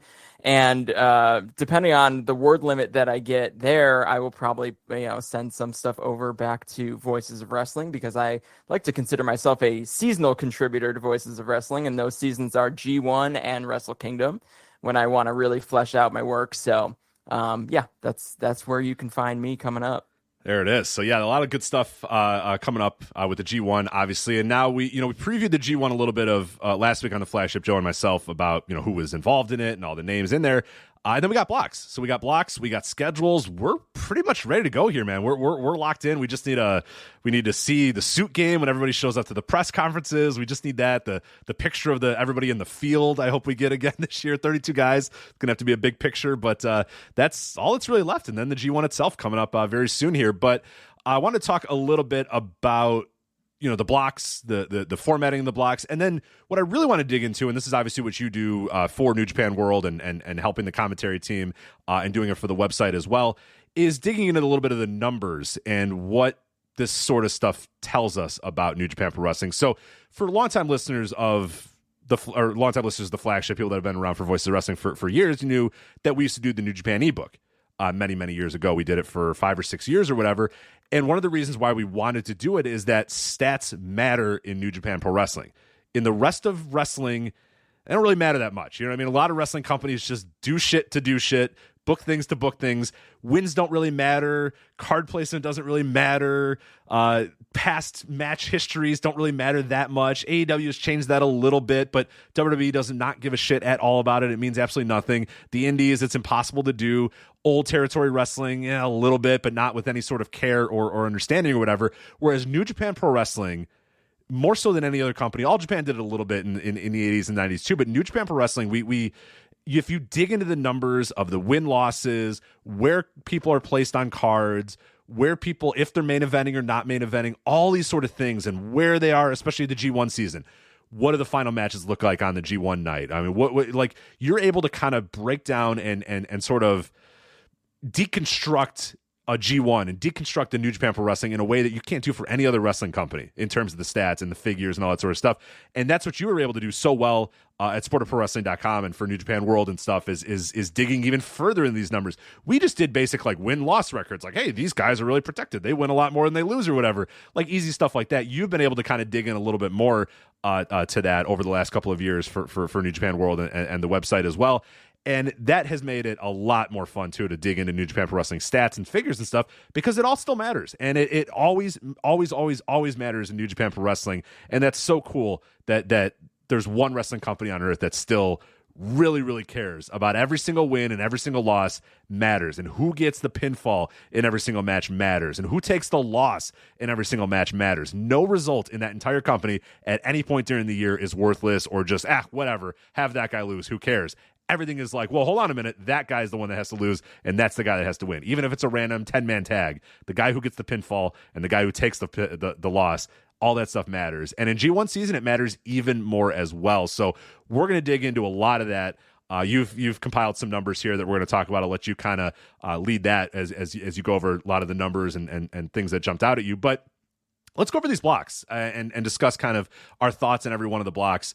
We were doing 4 blocks this year in the G1, obviously 32 wrestlers, 4 blocks, a little bit of an interesting schedule at the end. I guess we should bring that up because that is still a bit of a confusion point for a lot of people of how this tournament's going to sort of complete and end or whatever. So we'll touch on that in a little bit. But obviously this starts July 15th, runs through August 13th. Block matches. This is actually an interesting point. And I do, let's actually do this because I know you've been discussing this a little bit with people. They've made a note that block matches have a time limit of 20 minutes this year. Now, some people, have, and myself included, have been like, "Oh, okay, that's actually kind of cool. That they're going to do some things different. Block limits at 20 minutes. That's going to change a lot of things." You don't think that's going to change a whole lot of things, right? Given historical significance of that 20 minutes in G1s, what kind of data have you been able to kind of compile for that? Yeah, well, so I think it'll change a little bit, but when it really comes down to it. 9.6% of all G1 Climax matches, this goes all the way back to 1991, have been longer than 20 minutes, and that's block matches. Almost all of the finals have gone over 20. But we're talking block matches because all the single elimination matches won't have any time limit at all. So quarterfinals this year, semifinals, and finals will be no time limit. You have to have a winner, etc. Block matches, though, so that 9.6%. So basically 1 in 10 goes over 20 minutes. So it's probably mostly your main events. The really hot contested matches that are going to go on and maybe even tease that 30-minute time limit. But when it really comes down to it, that's not that many matches at scale, right? So, when I'm looking back at, say, the last 10 years of G1 Climax match averages, 2021 was the peak. And that's the year that I think we're going to see things. If you compare these 2 years, 2021, so go back 2 years, and then this year, I think you're going to see this stark difference in kind of the pacing of the tournament. Because in 2021, we reached a tournament history all-time high match length average high of 17 minutes and 17 seconds, which was almost 2 minutes longer than the previous highs. And as we go all the way back to 2012, we're looking at match averages of like 11 and a half minutes, even lower in 2014 when they had an expanded field where they ran an average of 10:39. So G1 matches don't typically go that long. They do typically feel a little more sprint-like. And I do think that New Japan, for whatever reason, there's a lot of hypotheses around what the reasons were, but they got away from being succinct in this particular tournament. There was no undercard for a couple of years. COVID was a tough run. So now I think this, to me, feels a little bit like an overcorrection that, like, I'm not sure that they actually need to change the time limit, which actually really kind of affects, J. Michael and his like super deep dive historical stuff where like as soon as you add another variable to kind of all the factors, you have to kind of throw everything out.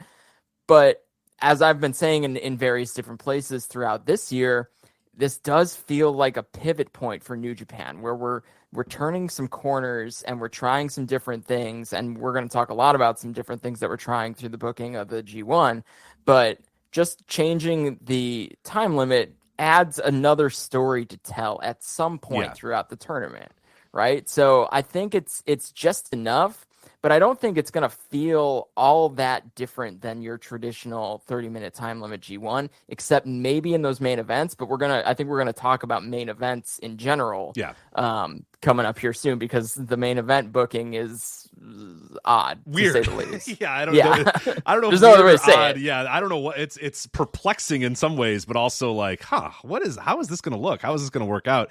But it's the fact that they announced it to me was telling, because it wasn't just like, hey, we're going to do this and whatever. Like, they tried to make a pretty big note. Hey, these block matches are going to have 20-minute time limits. And like you said, it's probably not going to come into play all that often, except when it does, which it might. And then also, even when it doesn't, just the idea, and they're going to be able to sell this, and the wrestlers are going to be able to sell this, that, hey, we only got 20 minutes, so we need to get at it. You know what I mean? Just the idea that the matches are going to maybe have that sort of feel to it where it's like, all right, we don't have a whole lot of time to mess around here. We got to get at it right away. So the bell rings. Don't fuck around. Don't jack around. Like, let's go. We got to, and that's even if it's not really going to be a ton of matches that go 19 minutes or whatever, or butt right up against that 20 minutes. Just the idea that they announced it, and then it, like you said, it's another story to tell that, like, all right, they only got 20 minutes here, so they better make the most of every second they possibly have. And I think that's a good thing when you said, like, we got to the nadir of G1s where, 17 minutes or whatever is your average match length in 2021. It was just like, that nobody really needed that. Nobody really needed matches to go that long. And hopefully because of this and just the 32-person block or whatever, that and New Japan's done this throughout the year as well, I think, in terms of match lengths, have definitely felt like they're nowhere near as long as they were during, those COVID years, which for a multitude of reasons, they were long because, they didn't have undercards, like you said. The roster was split in half, basically. They had no outsiders, and it was just like, all right, well, here's 5 matches, and we don't want – people are coming to this show so that we don't want to give them their, 3 or 4 hours worth, so we'll just have every match be, 30 minutes or whatever to give them their money's worth. But for the, the viewing audience, a clap crowd, 30-minute, in these weird atmospheres wasn't great. But this feels like a great opportunity for them to sort of pivot off of that and say, all right, let's get back to quick matches, quick moments, quick, G1s, bell rings, guys go at one another. And that's healthy. I think that's a good thing. And I'm excited for that to be the case. So you got the 30-minute time limit. We'll again touch, or the 20-minute time limit for block matches. We'll touch on the semifinals and how all that's going to play out in a bit here. But let's talk about the actual blocks themselves. So you have the A block, G1 Climax A block. You have Sonata, the IWGP World Heavyweight Champion, Chase Owens, Hikuleo, Ren Narita, Shota Umino, Yota Tsuji, Gabe Kidd, and Kaito Kiyomiya, the Pro Wrestling Noah representative in that A block. Now, you got a lot of debuts, G1 debuts in that block. 6, yeah. 6 of 8, yeah. Yeah, which is nuts. Because even like Hikuleo, which you might be like, oh, yeah, no, yeah, he was one that I know Narita, obviously it's Narita, Umino, Tsuji, Kidd, Kiyomiya. That all makes sense. But Hikuleo is the one where I was like, oh, yeah, shit, Hikuleo has never been in a G1. So 6 of the 8 guys, first-time G1s, Chase Owens, and then the IWGP Heavyweight Champion. So this is an interesting block. What is your thought on the B block, or the A block, rather? Do you like the idea of just putting a lot of the first-timers in there and saying, let's see what these guys are all made out of? Oh, yeah, and also the champion is there, too. Like, what'd you make of this A block? I think it's an interesting take on a block. It is, yeah. It's kind of the first time they've ever done something quite like this, which is, take a bunch of new guys. First of all, you rarely even have 6 new guys in AG1, much less in the same block. And then... yeah, I mean, I think the thing that's most interesting then is there's Sonata, right? There's Sonata right there, prime and right for the taking. Hopefully one of these guys can knock him off and get a title shot later, right? So if you're looking at, the future booking and the kind of you earn a title shot via a win in the G1, who's going to beat Sonata, right? And he's not going to run the block, right, and it's right. not going to be Chase Owens. Oh, so, come on, have a little faith. It's probably not. Listen, but, so Chase Owens is in this block because he's a good wrestler, right? He's a good hand. He's that kind of guy. You know what you're going to get out of him. You know exactly what you're going to get out of a Chase Owens. And I also think he's got a pretty direct line to providing feedback about, people in the ring to New Japan, right? So, like, he's just a guy who's been around for a long time. So, like, he does sort of fit, in a meta way, he fits in this block. Then you throw Sonata in there, he's the champion, and then you've got a bunch of new dudes that are going to, try to win a match against Sonata to fire themselves up into some sort of main event down the line, and B, they're going to beat the hell out of each other. So for me, this block is super exciting because it feels like the beginning. It feels like the beginning of all this new generation. Umino, Narita, Tsuji. I'm sure if New Japan has their way, Kiyomiya, even Hikuleo and Kidd, right? Like, that's the next generation of guys. And for them to start they're all going to get their first G1 match against each other. And the G1 is kind of a contained story in itself annually, right? It's kind of like Wrestle Kingdom, where, like, there's certain matchups in the G1 that tell a story over the course of a decade. And I think we're going to see the beginning of some of those stories with some of these guys that we're sure that they're pretty high on. So I love the idea of the A block. I get the frustration that those guys aren't fighting bigger names or more established guys, but I think it's a way to both test them and but also sort of protect that whole group in a way. Yeah, it's an interesting one because I'm kind of on both ends of it. When the initial blocks came out, I was a little disappointed because it was like, oh man, like all the young guys are all just against each other. And it felt like the year where New Japan had done a good job of sprinkling a lot of the new guys in big spots. Yota Tsuji just main evented Dominion. They were like, fuck it, he's a main eventer now. We're going to try it with him. Umino obviously had the match with Naito a couple of months ago, and that was like, okay, here we go. It's your spot, man. See what you can do with it. Narita hasn't yet got that spot, but this is a good opportunity to put him in the ring with an Okada or something like that and see what he's got.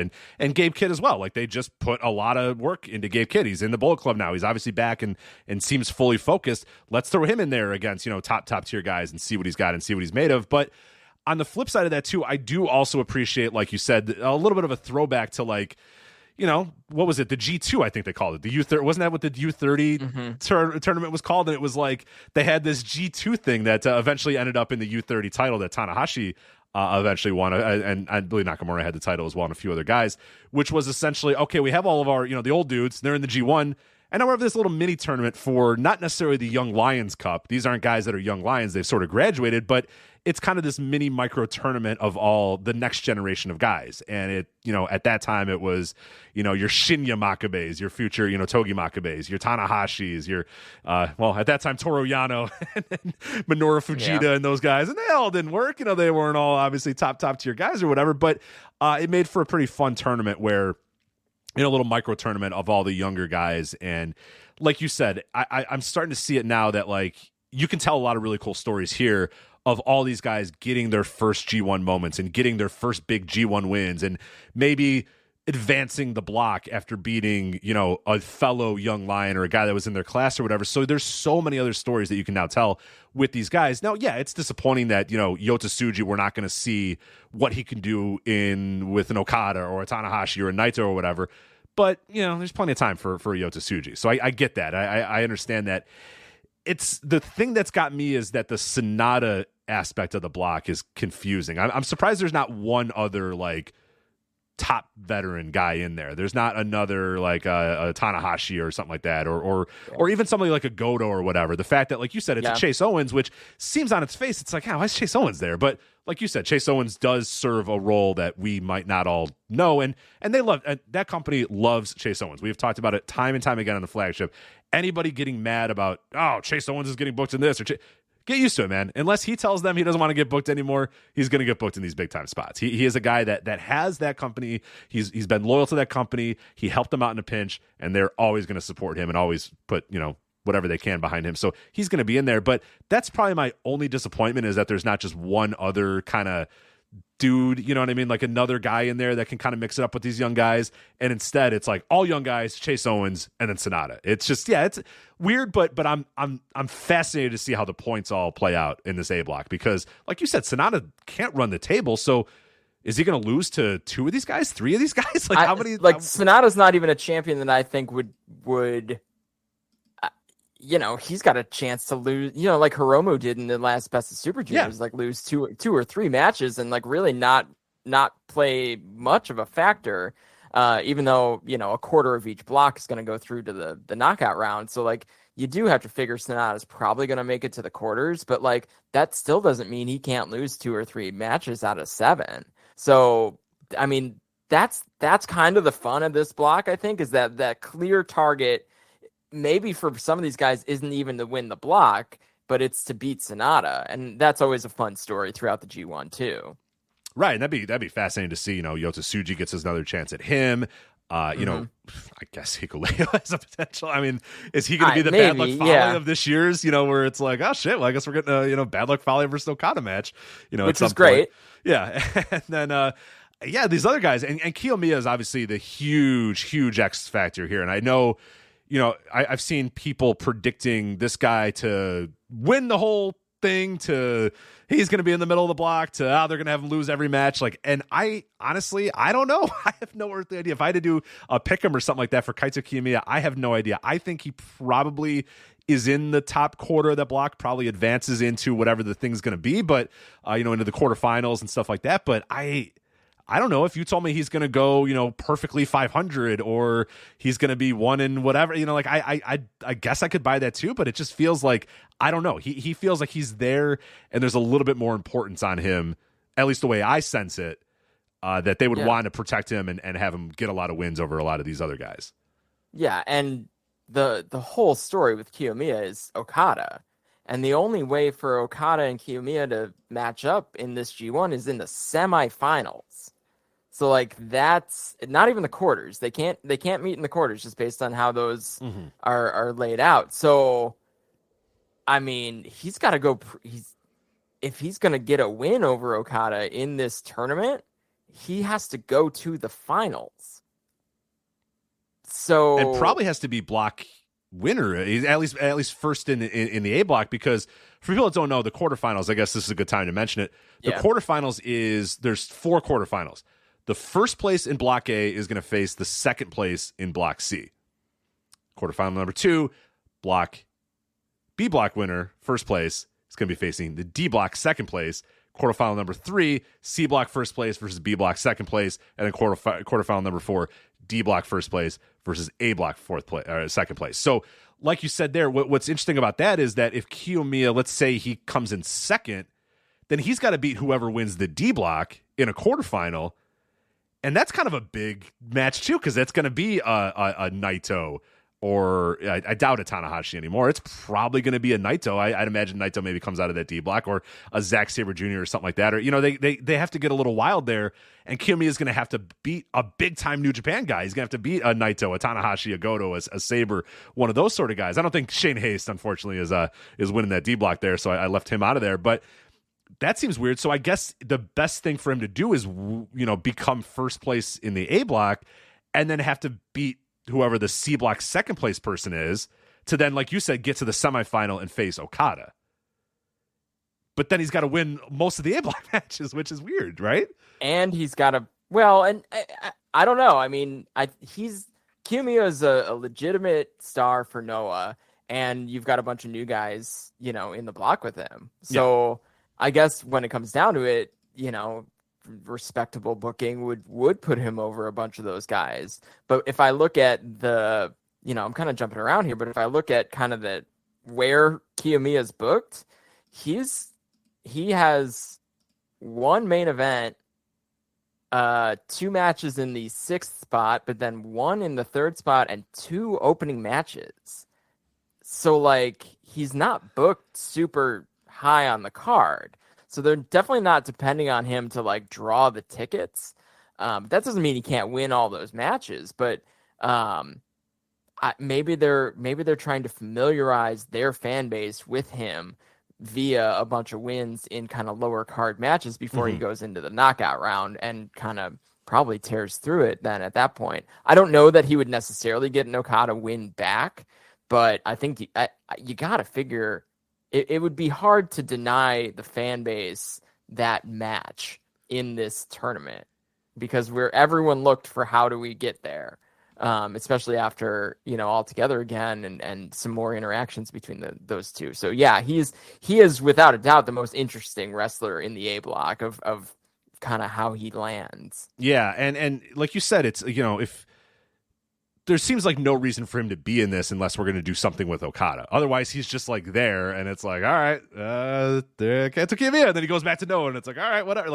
It doesn't feel that he's got it. They either Noah's bringing him here because they want him to get a big push or look good here, or New Japan's trying to soft steal this guy or whatever through the G1 or whatever, or he's fully planning on jumping to New Japan, or Noah wants that match against Okada, or Kiyomiya's hey, I laid down for Okada one time, well, now I got to get that match back. There's so many factors that lead into it, and none of them lead to Kiyomiya just being a perfunctory guy in the A block who goes 500 and then leaves and goes home. It's none of those scenarios work out well. He's got to be involved in something.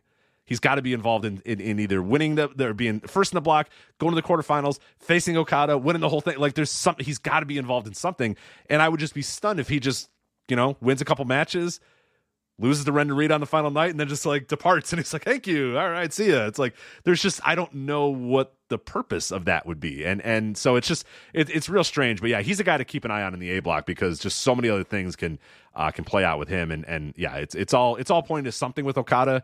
I just don't know how we're going to get there, which leads us, I guess, pretty well into the B block, which is Okada, Yoshihashi, Taichi, Kenta, Great Okan, Will Ospreay, Tonga Loa, and El Phantasmo. Yes, folks, we are getting Okada versus Will Ospreay in the motherfucking G1. Doesn't matter. Who cares about all the other stuff? Who cares? I mean, that on paper, that's the biggest match of the G1. Yes. And it's not even close. There will be some other great stuff, especially as we start to talk about C block, right? But Okada, Ospreay in Ota City, it's gonna be a banger. and honestly, like it's one to watch, because I think most of the people listening to your show probably know that Will Ospreay doesn't, his contract, we all believe that his contract with New Japan is up, in the early part of next year, which means, if he's gonna get a G1 on kind of this, career cycle in New Japan, it's probably going to be this one. And the thing that I'm watching out for is if he's finally going to get a clean win over Okada, if they don't have plans for that to be the Wrestle Kingdom program, it might happen here. Just as that they've been building towards that, but I don't think they want to miss that opportunity either, even if Will's leaving. I don't think, and Will's said a lot of things in the press, he doesn't want to leave and blah, blah, blah, blah, but I don't think that's a risk you can take if you wanted to finish that story in one way or another. So I believe that's July 27th at Ota City. That's like the most main event. Yeah, that's the most main event match of the tournament. So yeah, that's going to be awesome. And then I think Ospreay and Great Khan also open one of the Korakuen shows, which I think will be really awesome. And that's right around the same time. I think it's either the 25th or the 26th. So yeah, that's kind of the other match from the B block that I'm keeping my eyes out on. But the B block it's kind of the established guys that are closer to their prime, right? I think every block this year actually sort of has a loose theme, as we kind of discussed with the A block. So like, Okada, Yoshihashi, like Taichi, Will Ospreay, Great Khan, El Phantasmo, like they're at different stages, but they're all, within that kind of prime space. And then you've got Kenta, who typically delivers, in kind of the lower card matches for the G1s over the past couple of years. So, but he's in there to add some kind of story elements too. So I think the B block is an interesting block, though, it does seem primed for Okada and Will to come out of, even kind of regardless of how their match against each other holds out. Yeah, for sure. That they seem like the two most likely. I guess the two dark horses might be Great Khan, if they're finally ready to maybe, kick that into overdrive a little bit, get him going a little bit more, particularly like you said, where if you're not quite sure about Will, maybe you have Great Khan beat Will Ospreay, and you start to kind of tell that story of, him maybe slowly taking over the United Empire, kind of being like, hey, hold on a minute, I just beat you. Like, you're the leader, but I'm, so that's a cool story to look out on. And El Phantasmo as well. He's a guy that they've been building up now for basically a year, trying to kind of get him to that next level. He's going to have a match with Will, and Will is going to bust his ass to make El Phantasmo look as good as he possibly can in that match. So that's another one to circle too, that I'm sure Will wants to lose so badly, and they're probably like, no, we can't have you lose to El Phantasmo. It's not going to work for the story, but I'm sure they're going to try to make it, because knowing Will Ospreay, knowing what he likes to do and who he likes to put over and how he likes to put people over, I'm sure that he's wants like hell for El Phantasmo to go out there and beat him in this G1 and make it this big time moment and make it this big time match. But he's a guy to keep an eye on too. I don't think he's going to make it to the quarterfinals, but I think he's a guy that will at least be in the mix. Whereas your Kentas and your Tonga Loas and even your Taichi, who I guess is pushed to a certain level, but I don't think those guys are going to be in the mix whatsoever. And Yoshihashi's a champion, but they're not going to push him. He's really, Yoshihashi's falling into this primary tag team guy. Yeah, exactly. Which is awesome. He's perfect for that. El Phantasmo does have a main event against Okada too. So El Phantasmo's a guy that I'm going to be watching this tournament, because he's kind of in flux. He doesn't really have a home in New Japan right now. He's out of Bullet Club. He's babyface.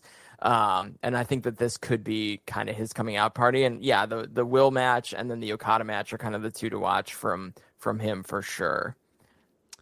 And then, the Yoshihashi point that you mentioned, too, it helps now that he's a tag team guy. So now you don't even have to think about him in a G1, because now it can be he's without his partner. So it's he can't quite get it together type thing, which I think is a great, great story to tell with him. And it's perfect for him, losing a bunch of matches. It's he's used to being a tag team now. He's not used to being a singles guy. So the adjustment is pretty big for him. But there you go with the B block. I am definitely dreading Kenta versus Tonga Loa, though. I don't need to. I might skip that match. I might. Well, it might be funny. I don't know. We'll see. Kenta in the G1 is he kind of, it becomes a little samey, but it is typically very entertaining. Yeah. What night is that one on? Let's if it's see. early, I might still do it. If it's night 10, I'm out. You know what I mean? By night 10, I'm like, I got it. What are we looking for? Kenta and Tangaloa, the only person that's ever going to ask for where they are. I'll see if I can find it in my my notes as well. But not a match that anybody is circling on their board here. I think it looks like it is taking place. Oh, it's early. It's early. 15th. Yeah, okay, it's night one. Night one. I'm watching. I'm still watching that. And the Kenta is still night going to be one. funny. Still going to be funny. Good booking. Third match on the card. That's good booking. That's right good there. booking. All right, because nobody needs that on like night 9. Nobody needs that on night 9. Nobody. But night 1, still funny, still good. So okay, I'm in. That is good booking by them. All right. Yeah. One interesting thing about the B block, really quick. Great-O-Khan doesn't have a match in the top 3 matches on any card. So he is in match 1 through 5 for the entire tournament. He doesn't have a 6th, a 7th, or an 8th match. Strange. Yeah. So I guess it is. I'm thinking he might be a guy, but maybe he's not a guy, or we don't know. I was going to say weird. This G1's weird, right? Because he's kind of in the same range as Kiyomiya. Kiyomiya just has one main event. It happens to be against Sonata, but other than that, their kind of card placement booking is not all that different. So yeah, maybe this year is all about establishing kind of next generation for New Japan. So maybe that's part of the plan here. I don't know. Right. I mean, like I said, the Great-O-Khan Will Ospreay match is the first match on the card, and that's a featured spot at a Korakuen too. So yeah, it's hard for me to. I can't put a ton of weight in that, but it is interesting that he's with that kind of bottom group. The only other people like him, with no matches kind of in the top half of the card are Gabe Kidd, Toriano, Alex Coughlin, Chase Owens, and Mikey Nichols. So like that's weird company. Yeah, that's not company that I'd want Okan to be in, but yeah, that's right. That's odd, and that is that's one just perplexing thing about this G1 is it's a lot of the card placement doesn't really make sense when usually New Japan's very meticulous about it, and it might make sense in the end. It might be like an aha moment eventually, but right now it's just like, why is that guy in that spot? And that, so it's... Well, like we were talking about predictability and like the booking means something, right? And like card placement this year, especially because you're doing 2 blocks a night, and they were steadfast in... the A block, the B block, the C block, and the D block, they all have 3 main events each, and they each they alternate matches every night. It's not like you get like 2 A's and then 2 B's or anything like that. It's like A, B, or C, D, C, D, C, D. So like they were very steadfast in like how they put the match order. So I'm sure that factors into like why we have some kind of a little odd on the main event or semi-main event side. The C block, we have David Finlay, Tomohiro Ishii, Evil, Tama Tonga, Shingo Takagi, Aaron Hanare, Eddie Kingston making his G1 debut, and Mikey Nichols. Mad Mikey Nichols. There we go. Mikey Nichols versus Evil. Evil versus Tama Tonga. Oh boy. But there's a lot to like in this. Shingo... Eddie Kingston's not surviving this tournament, right? Like he's the man will be dead. The man has to face Shingo and Tomohiro Ishii. He will be dead. I was surprised to hear him announced as the kind of AEW Ring of Honor representative, just on the pure fact that it totally makes sense, like that he's this guy that puts this stuff like on a pedestal, and I think that that's awesome, and I think people are going to really enjoy seeing him in the G1. Yeah, but my goodness, like when that dude shows up and goes 100%, like there's no other option, and you put him in a G1 in some of the most storied buildings in Japan, most of which, actually probably all of which, he has never wrestled in. Like, this man's going to show up and give his all, and I'm kind of worried about that. I am worried about his well-being in matches with Ishii and Shingo, and really just anybody, because like you said, he's going to go, and he just came back from a hernia, so it's like the guy isn't like coming in at the most health that he's ever been in, and there's a little bit of gap, but he's night 2 against Shingo. He's going to work his ass off there. The man is going to Korakuen Hall and facing Tomohiro Ishii. He's not surviving that. That's going to be awesome. That match is going to rule, and they're going to do so many headbutts to each other that both men might die. Like we might see. If I'm two men die on that night. If I'm Eddie Kingston, I'm looking at, I just need to make it there. Yeah, who cares? Right? Yeah, I'll forfeit to Mikey Nichols and Tama Tonga and David Finlay. Who gives a shit? Give me Ishii at Korakuen Hall, and then I don't care. He could fly back at that point and just be like, "Nah, I'm good. I'm not coming back." They're like, yeah, that's fine. The problem is his only main event's probably that David Finlay match, which is the C block final in Yokohama Budokan. So he probably wants that too. But my bet would be that that's your Eddie Kingston main event. Because thinking back to all of this, like Kingston and David Finlay, they're not in the same block on accident, right? Like Kingston vanquished Jay White. So now you put Kingston in a big spot against David Finlay on the last block, the last night of the C block. And if David Finlay beats Eddie Kingston, a little bit of the perception of strength is that Finlay was more prepared for Eddie Kingston than Jay White was. So, like that it's a little bit of a mental gymnastics, but it does kind of start to put David Finlay on a different level if he can beat the guy that sent Jay White packing. Yeah, there's a lot. Yeah, this is an interesting block here with the inclusion of Eddie, David Finlay, obviously in a big spot. Seems like a very, very strong contender to come out of the block, or at least be one of the two that comes out of the block. And then Shingo, like what the stat, where we go with Shingo at this point in his New Japan career. I know people are, ultimately, and I'm probably one of those included, but now I've sort of understood it now, is like Shingo had his run. He was at the top. It unfortunately happened to be during a pandemic, and now he's kind of, he's just Shingo. But there's not a lot of other guys in this block that strike you as like guys that can absolutely make it out of that block. So I don't think it's a totally unrealistic possibility that Shingo is either number 1 or number 2 in the block and goes to the quarterfinals and ultimately loses or whatever, because I don't know that I see Ishii in that spot. I'm not sure that I see Evil in that spot. I don't see Tama Tonga in there. God, I hope not. I really hope not. Well, Tama Tonga, he had his run last year. Right. Where he got into the knockout round. Jeff Cobb had his run the previous year. So, like, those guys have had their kind of G1 arcs, too. Shingo's never really had that big G1 where he was... he's had great G1 matches, but he's never had the successful G1. Yeah, he's the guy that every single year when we were still kind of predicting things, Joe and I would have him like near the top of the block, or he's going to win this block, and then he'd like have like 5 points. He was the champion one year. Yeah, right. And then he won like just a couple of matches. It was like, all right. Well, he ended up having a draw with, was it Yujiro, to like balance the block at the end of the tournament. Like that was a weird. I think that was 2021. Just a weird. Just weird for everybody. Yeah, it's the less said about any pandemic era New Japan is probably the best. And then Mad Mikey Nichols, who if I was a betting man, I would not bet for him to be emerging out of the block. But hey, stranger things have happened, I guess. But probably not. I guess. But probably not. No, stranger things have actually not happened. I don't think. Yeah, that's actually pretty. Yeah, strange. I don't know. That would be pretty much. that would be strange. It.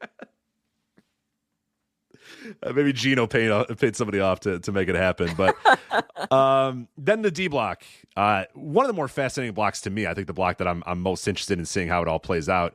Hiroshi Tanahashi, Tetsuya Naito, Hiroki Goto, Zack Sabre Jr., Toru Yano, Jeff Cobb, Shane Haste, and Alex Coughlin. So that's an interesting block there, a well-balanced one. You pretty much just have Toru Yano as like the only guy in that block, that the classic Yano, everybody needs a night off guy.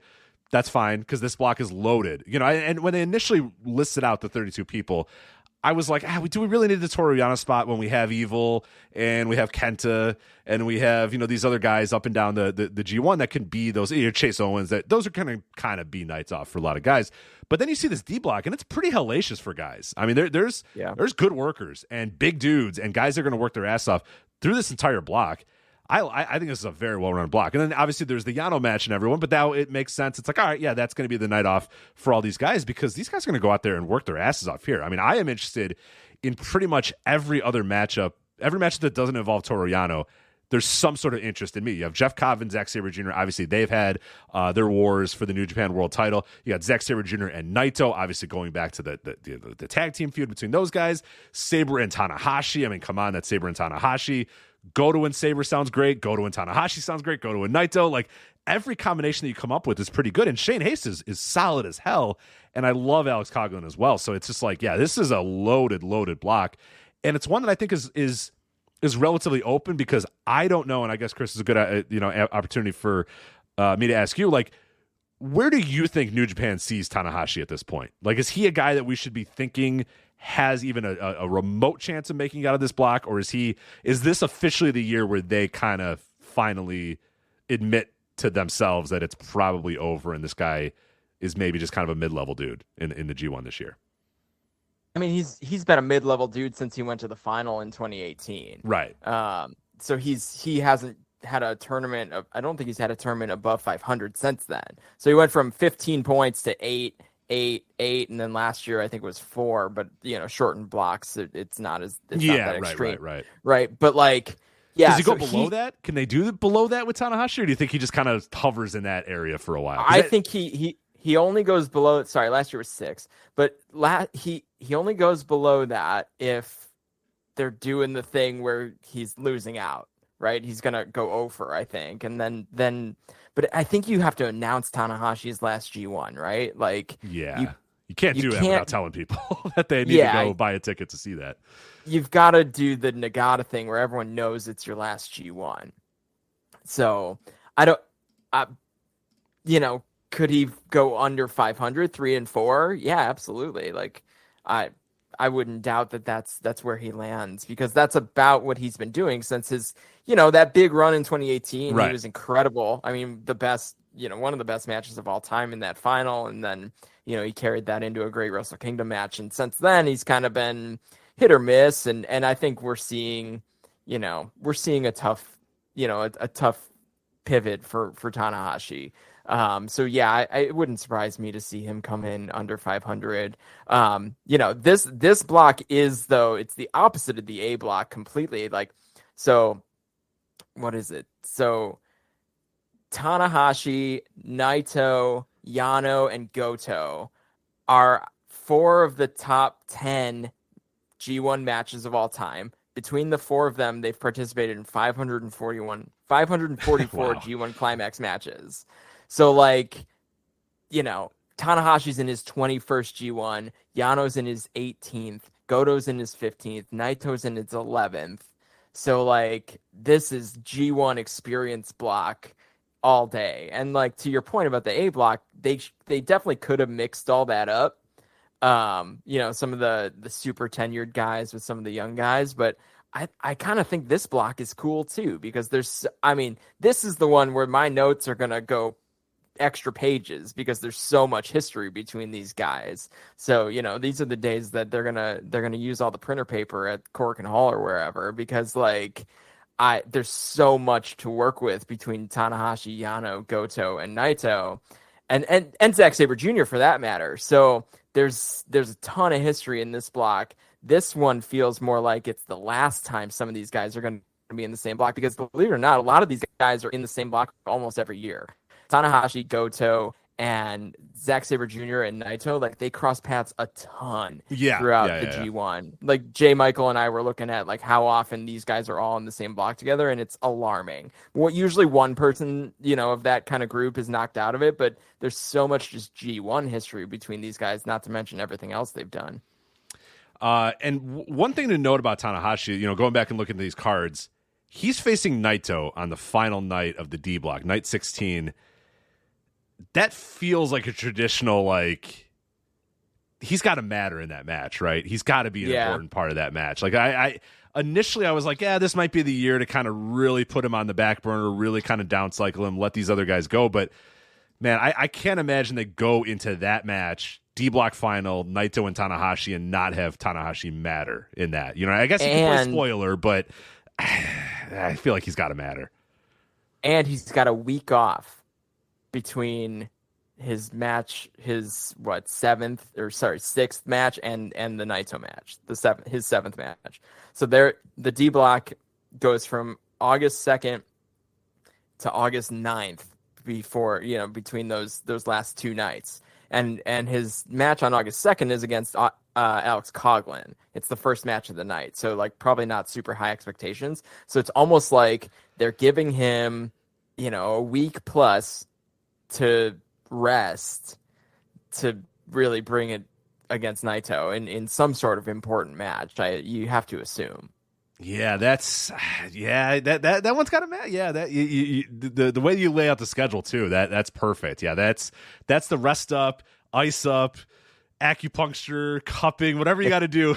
Go out there and give us a Tanahashi performance. You've got Naito. one last great G1 match, and honestly, maybe that's the story, right? Like maybe Tanahashi's still alive. Maybe Naito's already even clinched his way into the knockouts, but Tanahashi needs a win. And like that could be a pretty epic match. That could be a really fun one. Yeah, so I'm changing my plan. Yeah, Tanahashi's got to be in the mix, but I like the idea too that he gets there and then he just loses. You know what I mean? Like he's right. And that tells him, okay, I just don't have it anymore. That's fine. I tried my best. I rested up. I got there, and it just might not be in the cards for me anymore. But yeah, it should be a very fun tournament for Tanahashi in that D block. So those are the blocks right there. A block, B block, C block, and D block. As we mentioned, the tournament is going to do the quarterfinals. Then on August 12th at Sumo Hall, you got the semifinals, quarterfinal winner, quarterfinal 1 winner, quarterfinal 2. Semifinal, of course, is 3 versus 4. And then the final night, August 13th, back in Sumo Hall. Winners of the both semifinals are in the G1 Climax finals. So, Chris, anything else that you sort of noted or you think are some interesting points about this G1 that people should be aware of, or card placements, or anything that you think, that you've noted in your research and said, ooh, that's kind of interesting. That's a little nugget there that I'd like to talk about. Anything that stood out to you? Yeah, I mean, we're a month out from the tournament, but I'm so right now I'm all in kind of card placement land. I haven't looked at a bunch of head-to-heads or anything like that. Like that'll be kind of my next phase.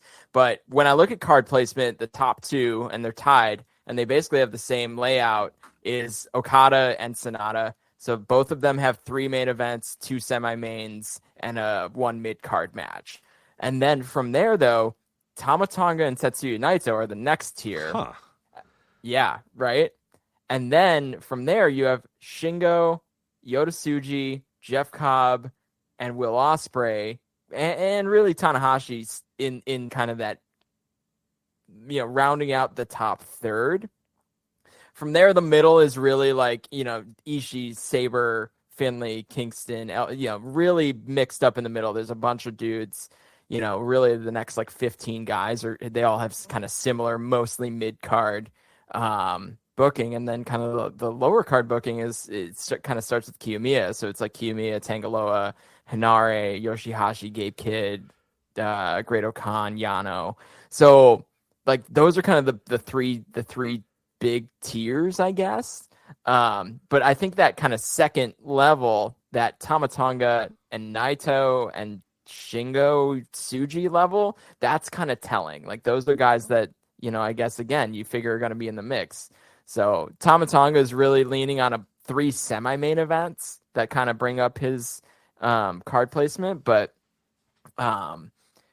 he's got a main event though. I mean, he's got he does have, he has 1 main event. Yeah. It's pretty. I mean, if you had told me, "Hey, is Tama Tonga gonna have a main event in this G1?" I'd probably say, "Nah, I don't think so." But it's weird too because it's Ishii and Tama Tonga. It's like 2 guys that you wouldn't, especially given that it's a C block night too, a C block and a D block night.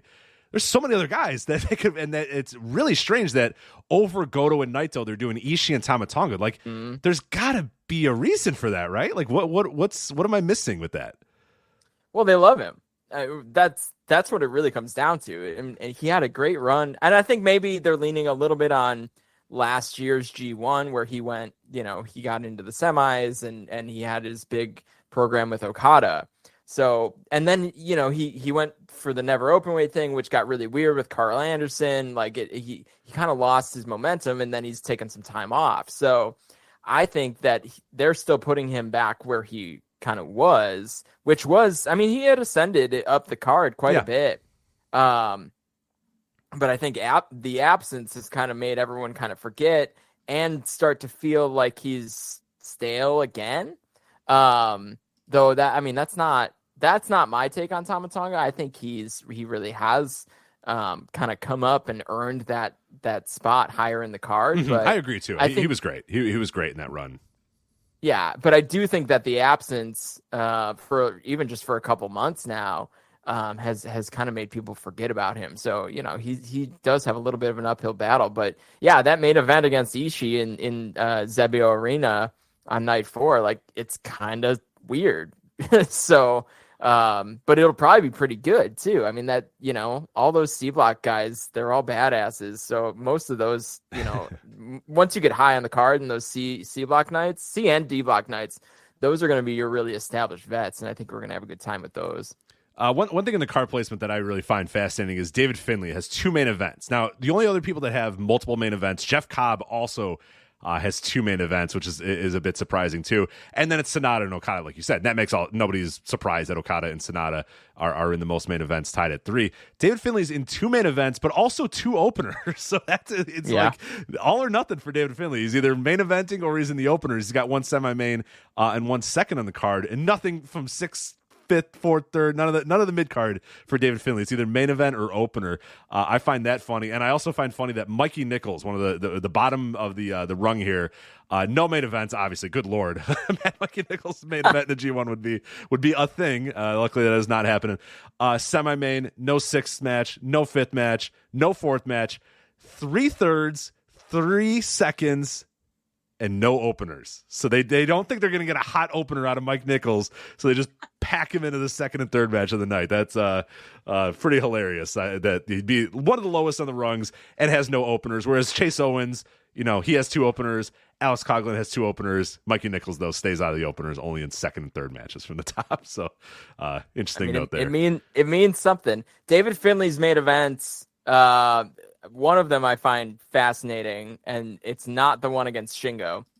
He's got the main event in Nagano against Evil on the 23rd. We're gonna hear. I can hear the groans now, but that match has to mean something, right? Oh yeah. That's a lot. They have a lot of Bullet Club. They have to do stuff. some Bullet Club something with that match. So.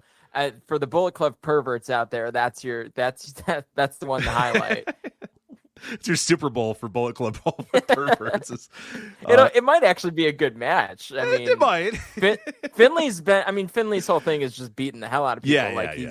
He's not trying to do the House of Torture stuff. So, Evil trying to try that. I could see Evil trying that and Finlay just like murdering him and then maybe separating House of Torture from Bullet Club, which I don't know if that means anything to anyone but, me and J. Michael in the Discords. But like, it would be helpful if that was a clear delineation instead of like Evil is still sort of in Bullet Club. For sure. And, we mentioned Cork and Hall earlier with Eddie Kingston and Ishii and Cork and Hall, which is just an incredible match. I always look at Cork and Halls during G1s because that's when it just feels like a lot of these other places, obviously wherever you go, people are going to try their hardest to try. But like Cork and Hall's, like, it just has a different feel. It's a different building, and that A game comes out when people are in Cork and Hall. And the 2 main events for the 25th and the 26th in Cork and Hall are kind of interesting. You have the one on the 25th is Sonata versus Kaito Kiyomiya, and on the second night, Zack Sabre Jr. versus Jeff Cobb, which I think is big spots for everybody involved. That's a big spot for Kaito Kiyomiya in front of an audience that should pretty light. Corkin's usually your most hardcore of fans or whatever, so that's the best place I think to put Kaito Kiyomiya in a main event because most of those fans are well aware of his Noah run, know about him, no problem. And the idea that he's main eventing there with Sonata is a big spot, and maybe he gets the win there, maybe he does the upset. Who knows what that's going to be? But that's really cool. I think putting Zack Sabre Jr. and Jeff Cobb in Cork and Hall in a main event is really cool as well. That's really a testimony to those guys and what they've been able to do. Zack Sabre Jr. for busting his ass over the last couple of years. Jeff Cobb for coming here and going to New Japan and working his ass off too. Because there's a lot of other matches you probably could have put in that main event. There's not a lot on that show because it's like Tanahashi and Yano you're not going to put in the main event.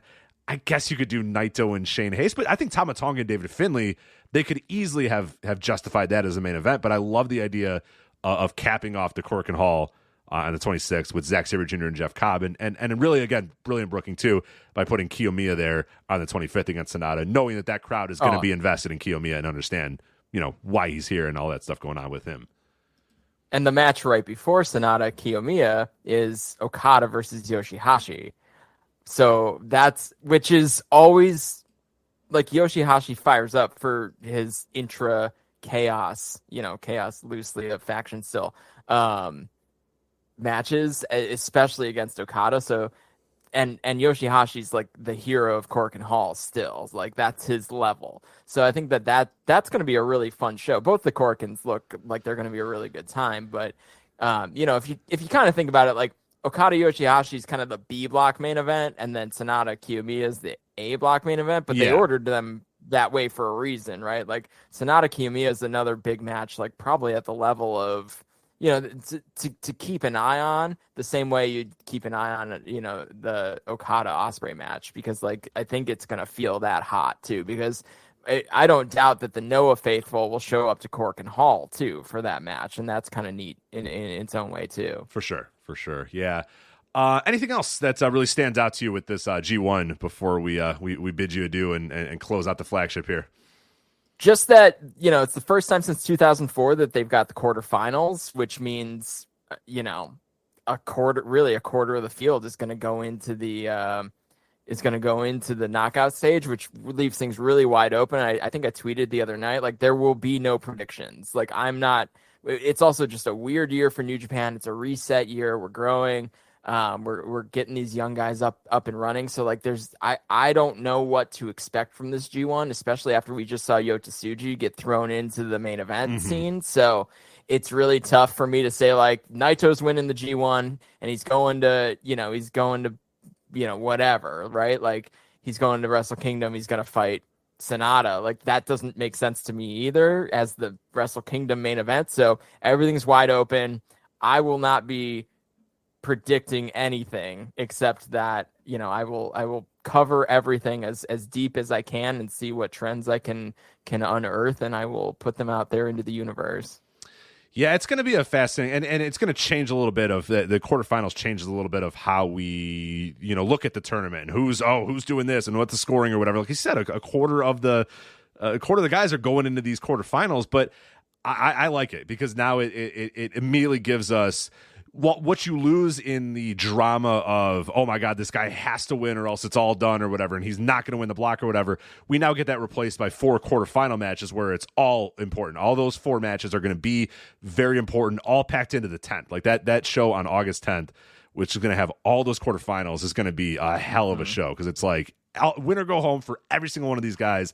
That makes it a lot of fun for me. So it changes it up a little bit, and that's fine. That's okay. Like I don't want wrestling companies to ever be stagnant and do the same thing over and over and over and over again. And the G1s, not that they were stagnant, but I like the idea of changing them up a little bit and saying, okay, here, let's do these different blocks here. And I like this better than last year's plan too, where last year was very condensed and, you only got a couple of matches here and there.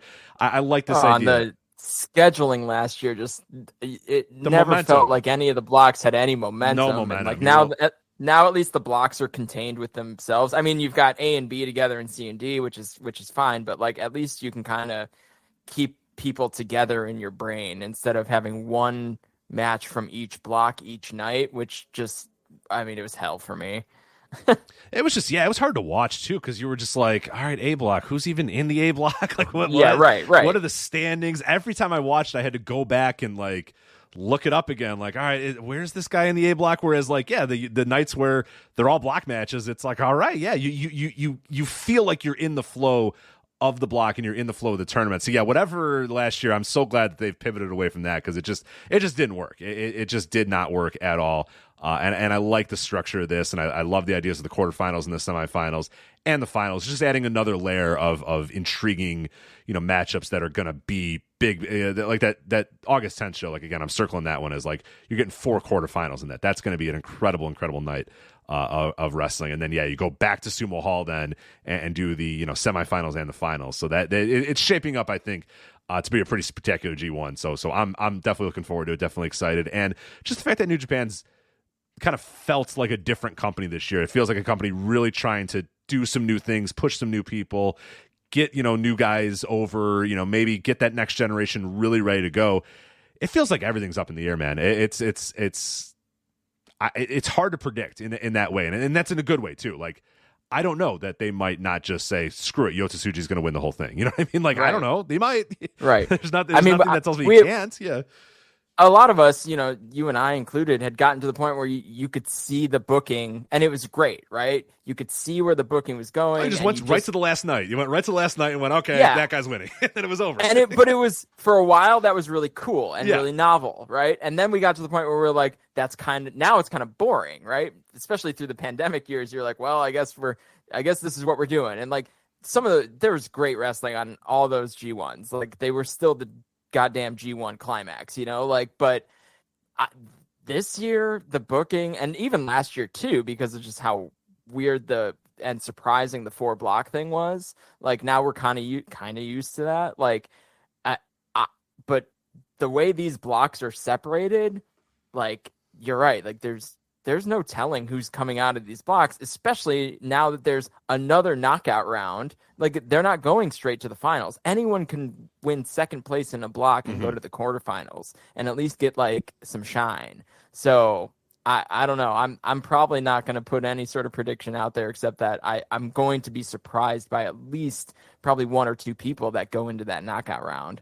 And I'm super excited for that. For sure, because I don't have a clear, if you had, if I asked you, hey, Chris, who's definitely going to win this whole thing? Like, and you asked me, I would say. I mean, Sonata's the champion, Rich. Yeah. Like, what? Like, right. Will he be by Wrestle Kingdom? Jungle who Boy. else? Who's going to face Jungle Boy after Jungle Boy defeats him at Forbidden Door? Yeah. Well, yeah, we can't talk about that. We don't have time for that. But like, what? Who's going to beat Sonata in the block so that they can have a championship match so that they can win the championship before Wrestle Kingdom, right? Like everything's lining up to like Sonata carrying that title into Wrestle Kingdom. Like if Naito was in his block or like, one of the established vets that could get a win and then beat him again at King of Pro Wrestling, that would make sense to me. But like, I don't see a path for Sonata to have a meaningful title defense in the Tokyo Dome or prior to the Tokyo Dome, unless it's Kiyomiya. Yeah. And are they going to belt up Kiyomiya? Like, that seems crazy to me, too, but also not out of the question. Right. Then he's definitely soft jumping. He's there. And right. Or you really want to take and this, then also invasion. Okada's definitely... If Kiyomiya beats Sonata, I will then predict that Okada's winning this G1. Yes. Because then you're setting up Kiyomiya Okada for the Tokyo Dome. Right. Which or I'm kind of there for. Yeah, or they've just gotten this like invasion thing into overdrive and New Japan's lost their mind and was like, all right, we got to get this thing to the next level. Give the title to Kiyomiya. That seems like that's like 2003 New Japan stuff. So I don't think that's where we're going. So there's a lot of places there's a lot of ways that this can go. And that always makes for a good G1. Because like you said, there was a couple of years where you'd scroll down or you just think, okay, Naito's the champion. It's gonna be Okada versus Naito. Like we know, it's like, all right, we know what they're gonna do for Wrestle Kingdom. It doesn't feel like it's that obvious anymore when, yeah, like you said, Sonata's the champion. Is he gonna be the champion of the Tokyo Dome? I have no idea. I'm not sure. Maybe not. Like, and so that throws in so I think there's any number of guys. Like I think you could have Sonata win the whole thing if you really wanted to. I don't know that I would do that. That's not exactly the sexiest thing to do, is have him win the whole thing. But if you want to push the guy as like, this dude's a dude, like that's a good way to do it. I don't think they'd go that way. Yota Tsuji, I don't think it's impossible, right? It's not out of the question. He's standing in the middle of those LIJ things. I know a couple days ago, or was last night or whatever, or this morning, LIJ came out and he's standing in the middle. I don't know how tenable that is. Like that doesn't feel like he's smiling and he looks good. He's got the look. I mean they know that dude's a star in the making. Right. So he could do it. It's not impossible. And like you said, Kaito Kiyomiya, that it's not impossible either for him. Okada is always a possibility. Will, who knows? I mean, it's not impossible for Will at all. C-Block. Like the running favorite was Naito. Yeah. You got D-Block, you got Naito. I don't think we're doing it with Tanahashi again unless he's got some special something that he is like, serious drugs and serums and shots in the back. Right. If some sort of miracle drug has been invented, he might, but probably Naito. Because then you get the Naito Sonata thing if you want to do that. C-Block, I mean, you could, if you really want to get this Finley thing ramped up, you could go that level. I don't think he's main eventing Tokyo Dome, but he could, potentially lose the case along the way and still win it. Like a lot of ways you can go with this tournament. So that makes it fun. Ultimately, there's probably only 3 or 4 guys that have an actual realistic chance, but the fact that there's 3 or 4 guys and not just one guy or 2 guys makes it a lot of fun. And then, like you said, you throw monkey wrenches in there with the quarterfinals and the semifinals. So it's going to be a hell of a tournament. And I think the way the scheduling looks, it looks perfect. It looks like it looks like it's all going to work here. So I'm super pumped up for the G1 Climax this year. Yeah, it's gonna be a good tournament. There's gonna be a lot of matches, but again, we got that shorter time limit, so I do think that's gonna make things feel a little bit different, even if the match times aren't necessarily like they're gonna wrestle like it's urgent, which I think is neat, especially some of those old vets. Like watch that D block, like those guys are really gonna take advantage of that change because it's a huge pivot for them. For sure, yeah, they're going to be more than happy to wrestle 10 minutes, or 11-minute matches than having to go out there and do, your 14, 15, 16 matches, minute matches. But that is the G1. Chris, anything else you wanted to touch on with G1 or New Japan before we bid you adieu? I guess. Oh, let's talk about Forbidden Door real quick, and then we'll bid you adieu. So that's we've gotten some interesting stuff in Forbidden Door, which is not that far away. It feels like it's kind of far away, but then it also is not that far away at all. It's next week. It's 10 days from now, which seems because Collision's coming, so that's kind of like ticking up everyone's sort of thought. But yeah, it's like the go home show for the go home Dynamite for Forbidden Door is next week. In Chicago, so it's like which I will be there. And I don't know if you're going to be there as well, but I'm going to Collision. Yeah, for reasons that Yeah, of course. So, matches. Wink, wink, nudge, nudge. Anyway, IWGP United States Heavyweight Championship, Kenny Omega defending the title against Will Ospreay. Bryan Danielson versus Okada. Sonata versus Jungle Boy. And MJF versus Hiroshi Tanahashi. That looks like a hell of a card so far. What do you think of? Honestly, I said it on the Flagship. You could add Omega and Ospreay and Danielson versus Okada and just said, all right, everybody go home. Like, you know what I mean? Yeah. Have those 2 matches. It's 2 hours. No one is leaving that building going, darn it. I wish there was just another hour and a half of wrestling. No, you're all leaving going, that was incredible. I'm so glad we went to that show. Like, just those 2 matches. That's fine. That's all we need. It's going to be fine. What I'm watching out for is, will the U.S. title be placed above the card over the IWGP World Heavyweight title, which I believe would be the first time that's ever happened. Yeah. So like on my side of things, where I'm looking at those types of details from New Japan, I would imagine that that'll be the case unless that match opens the show, which could be freaking cool too. But yeah, I mean, those 4 matches are all, I don't have an issue with the Jungle Boy match. I see a lot of, discussion and conversation about Jungle Boy not being like a worthy competitor for the IWGP World Heavyweight Championship.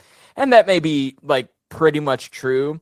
But I think once Jungle Boy's career is over or has really hit a peak, I think if you look back on it, it will sort of make sense. It's a little bit forced, but also, Sonata's not exactly your, primary draw here right now. And especially in the US, I think he does do a little bit better in Japan, and he's starting to get some traction there. But yeah, and Tanahashi, if Tanahashi gets the AEW title shot at every Forbidden Door until the end of time, I think that's I think that might just be a fun bit for AEW to run. It's just Tanahashi keeps coming in, and eventually maybe he wins the damn thing, which could be really fun.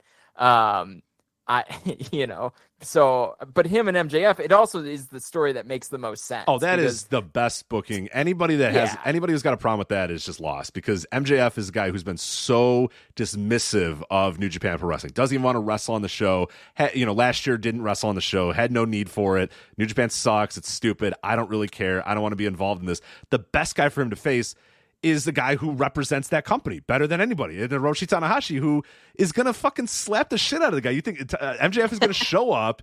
He said it in the promo already. I don't want to face some nobody from some rinky-dink indie fed in Japan or whatever. And I just know the structure of that match is going to be so perfect, where MJF is just going to be shrugging this guy off, and Tanahashi's going to give one of those slaps and just kind of work his ass over. Like, no, motherfucker, like, you're in here with me. I'm a goddamn legend. Like, you don't know who I am. Like, you're gonna know who I am after this or whatever. And it's just gonna be, I am so looking forward to the match. That's the perfect booking. I know Suit Williams, I was talking with him yesterday on the Instant Reaction Live. I know he mentioned it like a couple of weeks ago in the Voice of Wrestling contributors Slack of like, that's the match to do. And I was like, that's brilliant. That is the match to do. And I'm so glad they went with that, because MJF being the dismissive, disrespectful asshole in the ring there with the legend of New Japan Pro Wrestling. That's what you do. If you can't do a Yuji Nagata or whatever because he's doing stuff with All Japan Pro Wrestling, you can't do one of those guys. Hiroshi Tanahashi's great because he could still plausibly fit in as the guy. Like, if Yuji Nagata got an AEW World title shot, it's like, I love Yuji Nagata, but it's like nobody really expects him to have like a competitive match with MJF.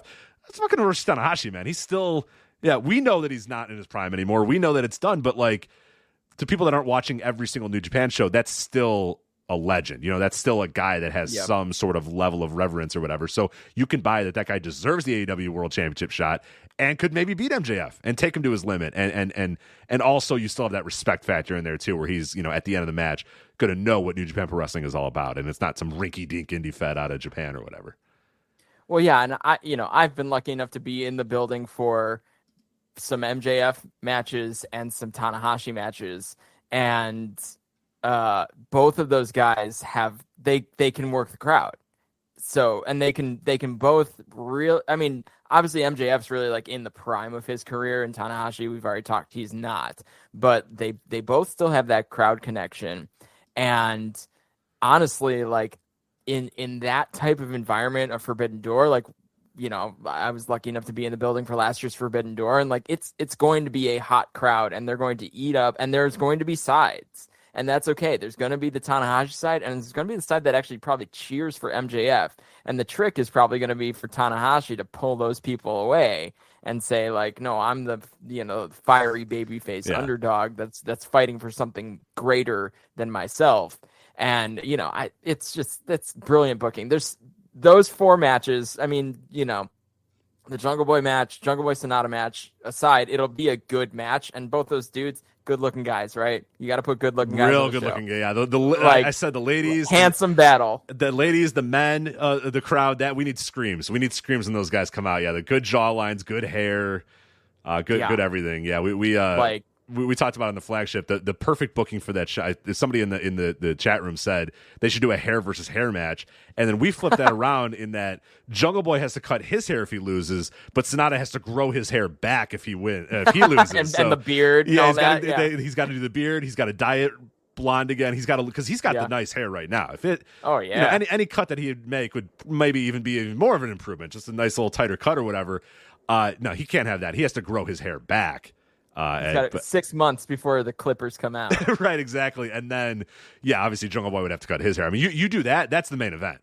You tell Tanahashi and MJF, you guys are going to have to wait. You tell Danielson and Okada that they've got 15. Right, yeah. Sorry, guys, you got 15. We got the Sonata Jungle Boy hair versus hair, and it's for the IWGP World Heavyweight Championship. There's so much at stake here. You understand that this has to be the main event. And those guys would fully understand, that would be the main event. Omega, Ospreay, whatever time we got left, when we time it out, we'll give you guys the minute. Yeah, it's 22 minutes, or you can open or whatever. That's fine. Take whatever you can get. Because, you got Jungle Boy and Sonata hair versus hair IWGP title on the line. But, but yeah, Forbidden Door looks great. And honestly, at this point, it really does not matter what else they book. Add whatever else you want. Like, we're all going to have a good time.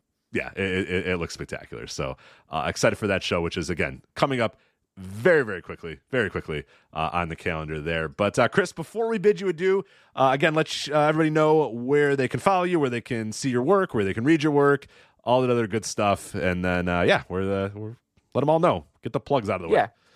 Catch me on Twitter at the Chris Samsa. Catch my work on NJPW World. Pretty much anything with English commentary.